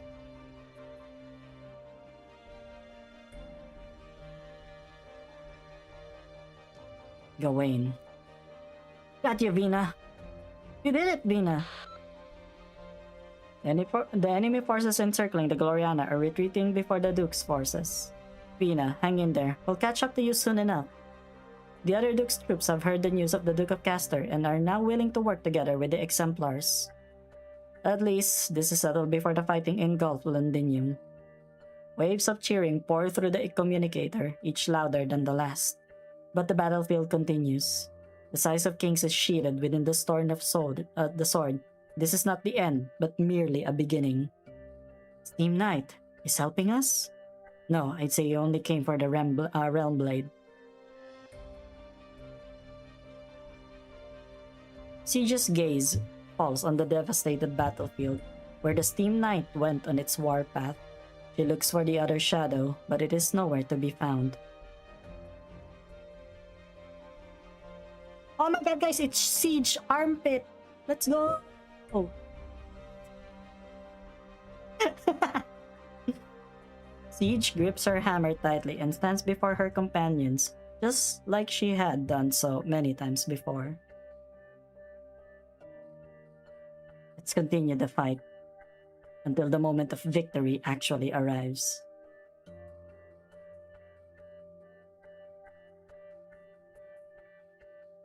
The Realm Blade is now active. Looking up from here, that golden pillar of light is truly breathtaking. 2 decades ago, I first saw the prototype of our Stone of the Sword in the workshop. I've been waiting for this moment ever since. The light that sunders catastrophe is no longer a myth or a heroic tale in alleyways. Can you envision it? Beneath the shade of this light, our people will no longer need to live in fear of catastrophe. Our city will be eternally glorious. Back then, nobody could have imagined that it would ever be used for this purpose.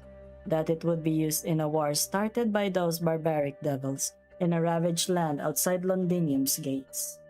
And it was done by the hands of my dear brother's orphan, with the aid of the Exemplars. For decades, the pedestal has been integral to our strategy in Victoria. What should have become Castor's triumph is now a part of the legacy of the former king's heirs. Your Grace, we are sorry for betraying your expectations. You call it betrayal?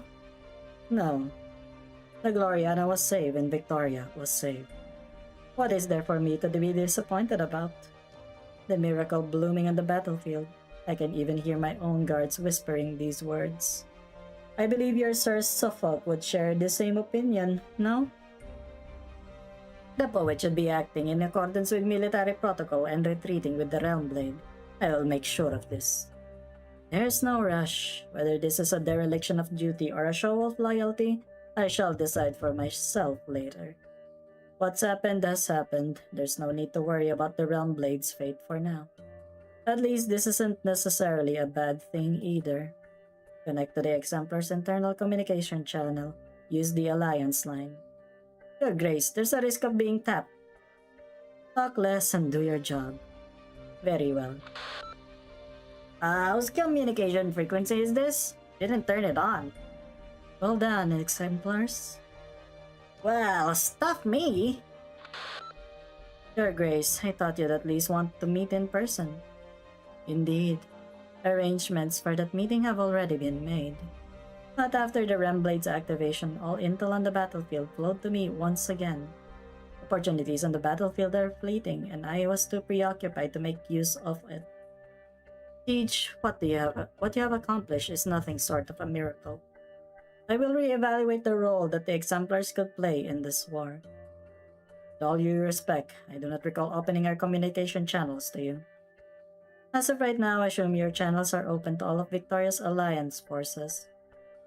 Alright, have a good one, Waffy. Yeah, after this one, I'm gonna be done anyway, so it's all good. They will begin their counterattack by retaking Silver Rock Bluffs. Are the exemplars willing to work with us to create a miracle? Under the banner of the Dukes?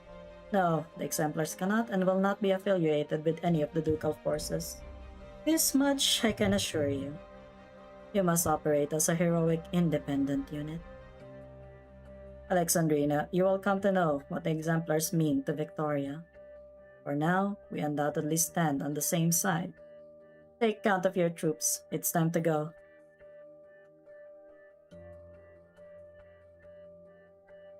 Golden light.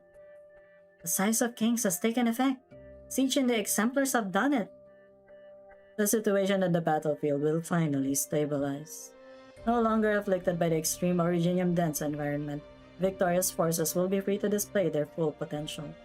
The military commission's defeat on the main battlefield is inevitable. Even if there are still disputes among the dukes, the overall strength and sustained combat capability of the Victorian army far eclipses what the Sarkas can muster. Additionally, Victoria just enjoyed a massive morale boost.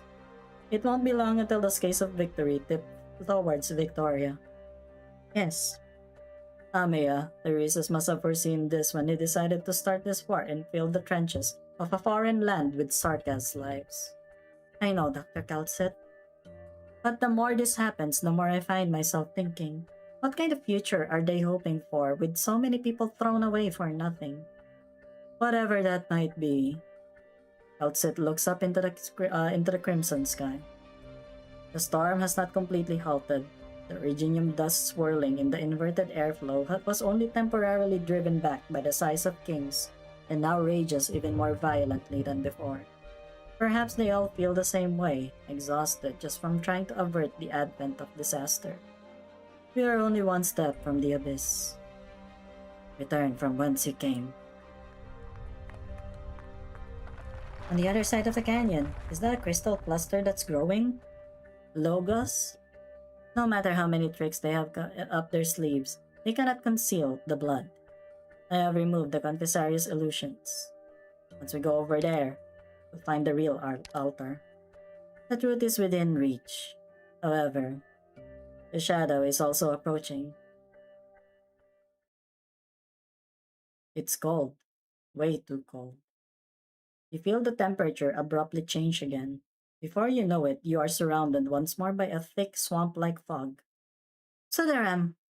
How are there this many? Just two.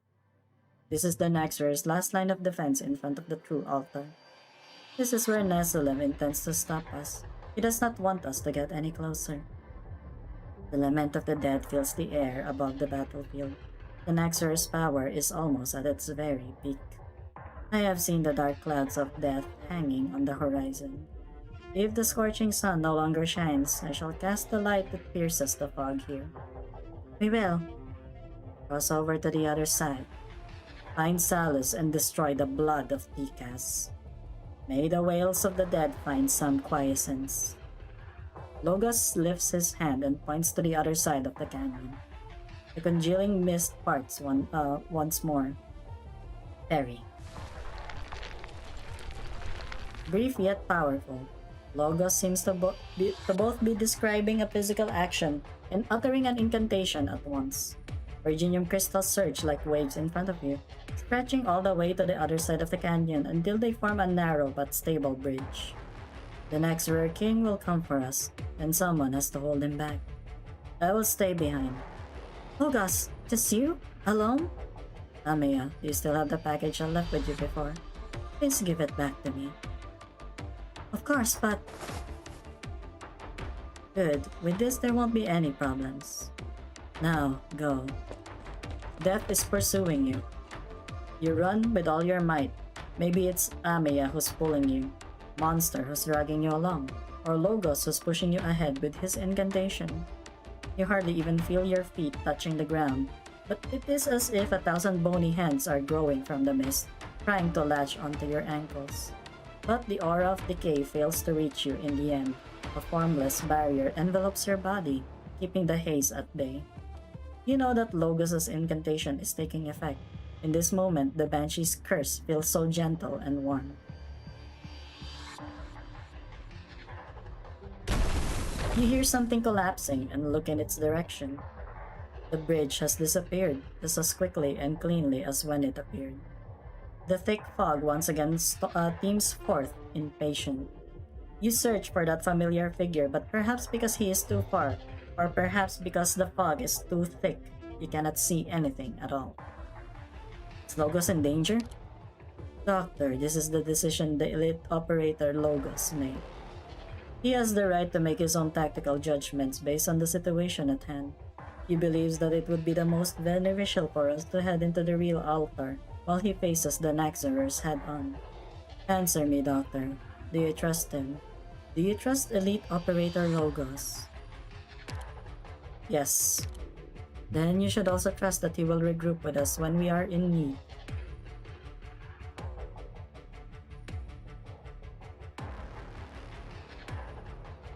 I understand your designs, Scion of Decay.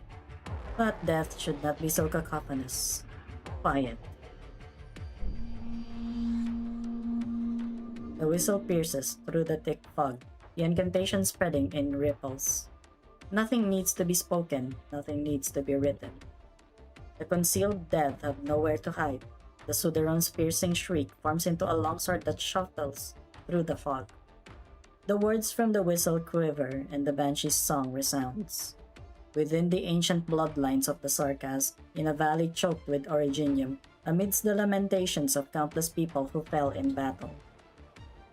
Flaming shells and witchcraft-imbued rounds intertwine in the skies above the battlefield.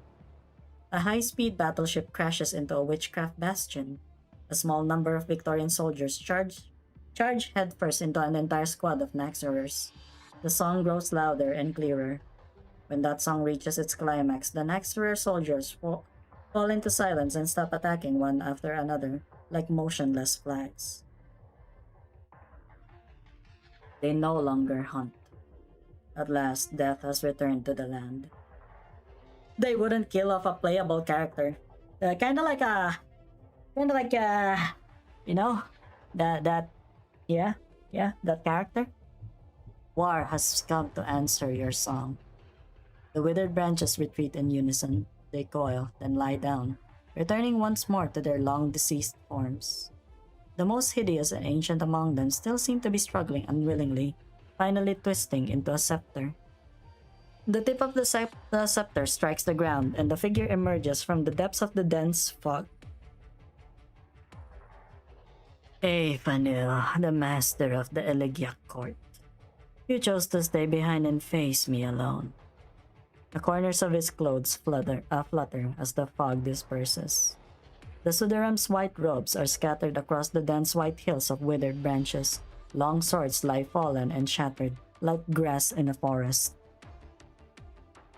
The young banshee sits sideways atop the hill, his blood-stained fingers plucking at the bone whistle in front of his lips. Gentle, melodious. Oh hey, it's his usual uniform. No, Nazalem. There is no such master here. Only Logos, elite operator of Rhodes Island, dressed to greet our guest. I have crafted this opus upon death, small thief, and I dedicate it to you.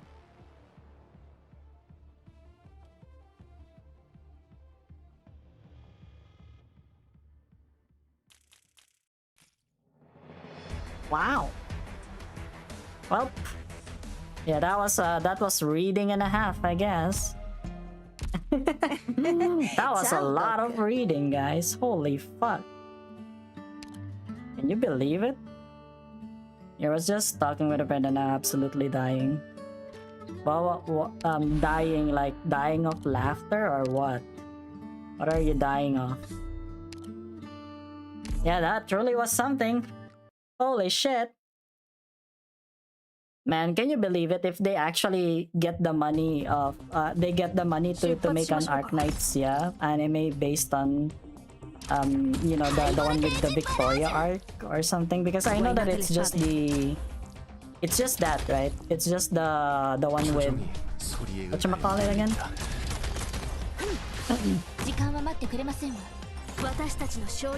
Hello, Rai. Yeah, actually I'm just about to end the stream because holy fuck, man. You know, my jaw pain is actually hard. Is actually acting up because of all of the reading that I had to do. So you know, fuck, man. I guess it was good. The story was good. Hello. Yeah. It was great. It's just that I guess, you know, would have been nice if it was just voiced and I can sit back and enjoy the story. You know what I mean? If I could enjoy the story, I would have been nice. It would have been nice. Like, why are you dying of laughter? Huh? Suppressed? What did they tell you that's so funny? Making an anime is way less revenue than making a gacha game. Well, yeah, that's so true. 불을 엉망지는 베일, 운명의 장막이여.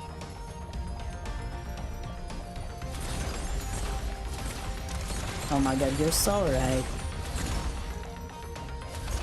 I enjoy hearing your voice though. Do you think it's worth the torture that I place upon my throat? I'm gonna pick so many other things that would make a more fun anime. Yeah, they just did that one, yeah. Corporation and regular Twitter, and I was thinking about each member represents a different group that uses Twitter. Twitter. Man, I remember that time when the Project Moon community was so small. Was still so small back then. Holy fuck, it was so small back then. And because of that, you know, they actually made like a reverberation ensemble. Someone made a reverberation ensemble based on the Ruina YouTubers that used to be here in the past, which is, you know, kind of sad because some of the people that are that are there are just they're kind of bad people now, which is unfortunate. Very unfortunate, but it is what it is, you know. That was the time when whatchamacallit, when that was me, you know, there was Bill HK, you know, there was Bill HK, there was G-Chan, and there was G-Chan, there was Anti-Industry, and you know, when Zet was still a good person, you know. Ciao, Doc. Do you still have that art? Because I'd want to see it. Fuck, I don't even know if it's still there. Wait, let me actually check. I don't know. Did MT actually send it to me? Fuck, I forgot. Oh my god, is it on Bill HK's channel? Wait, let me actually check.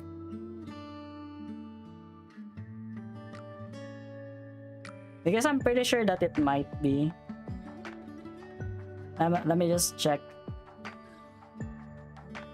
It's not this Bill HK.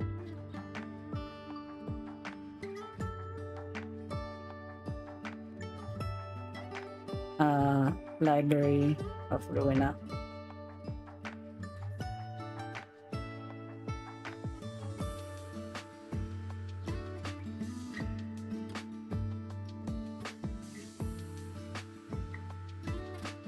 Man, we were the reverberation ensemble back then. Holy fuck, that was so, yeah. That was so peak. But I don't know. I didn't save it. It's unfortunate. I should have saved it. It just reminds me of, like, you know, better times when the community was still so small. So small. Wait a minute. Yeah, I'm just. But once I don't know, if I can't find it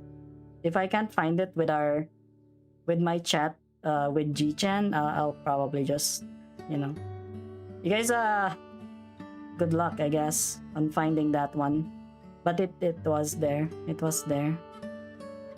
I don't know if MT actually. Shit, I just saw G-Chan's maid outfit. Oops. Yeah, I remember now that he actually sent me. Actually sent me his maid outfit. Oops. Oopsies. You're never gonna see it though. You're never gonna see it. Okay, wait.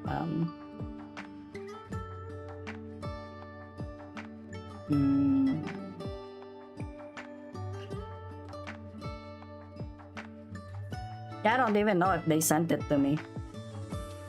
But I've seen it before. Oh, they didn't see, yeah, they didn't say it to me.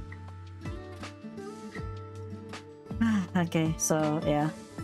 Funny part made me laugh as well. I was saying Carmen was an allegory for white woman. They misread it as Carmen's an allegory for white woman's yeah. I'm sad for Ji-chan. Yeah, he's fine. He's probably being a normie right now. I don't know. He still plays his games, you know. I mean, what's Ji-chan playing? He's not playing anything right now. But I just saw him play Deadlock a while ago. I think it was like playing Deadlock, so you know. It's more of the same for him, but I think it's just being a normie because he's working. He actually has an actual employment, so yeah. Getting into Deadlock and they gave me some advice. Well, that's good to know. Yeah. Yeah, Deadlock. Alright, I don't know. I'm just tired. I still have things to do for later. But yeah, thank you guys so much for watching.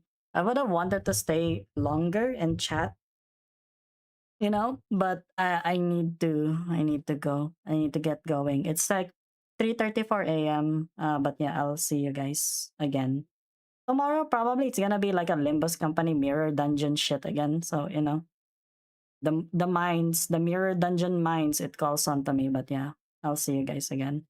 But for now, for me, Oyasumi. Bye bye.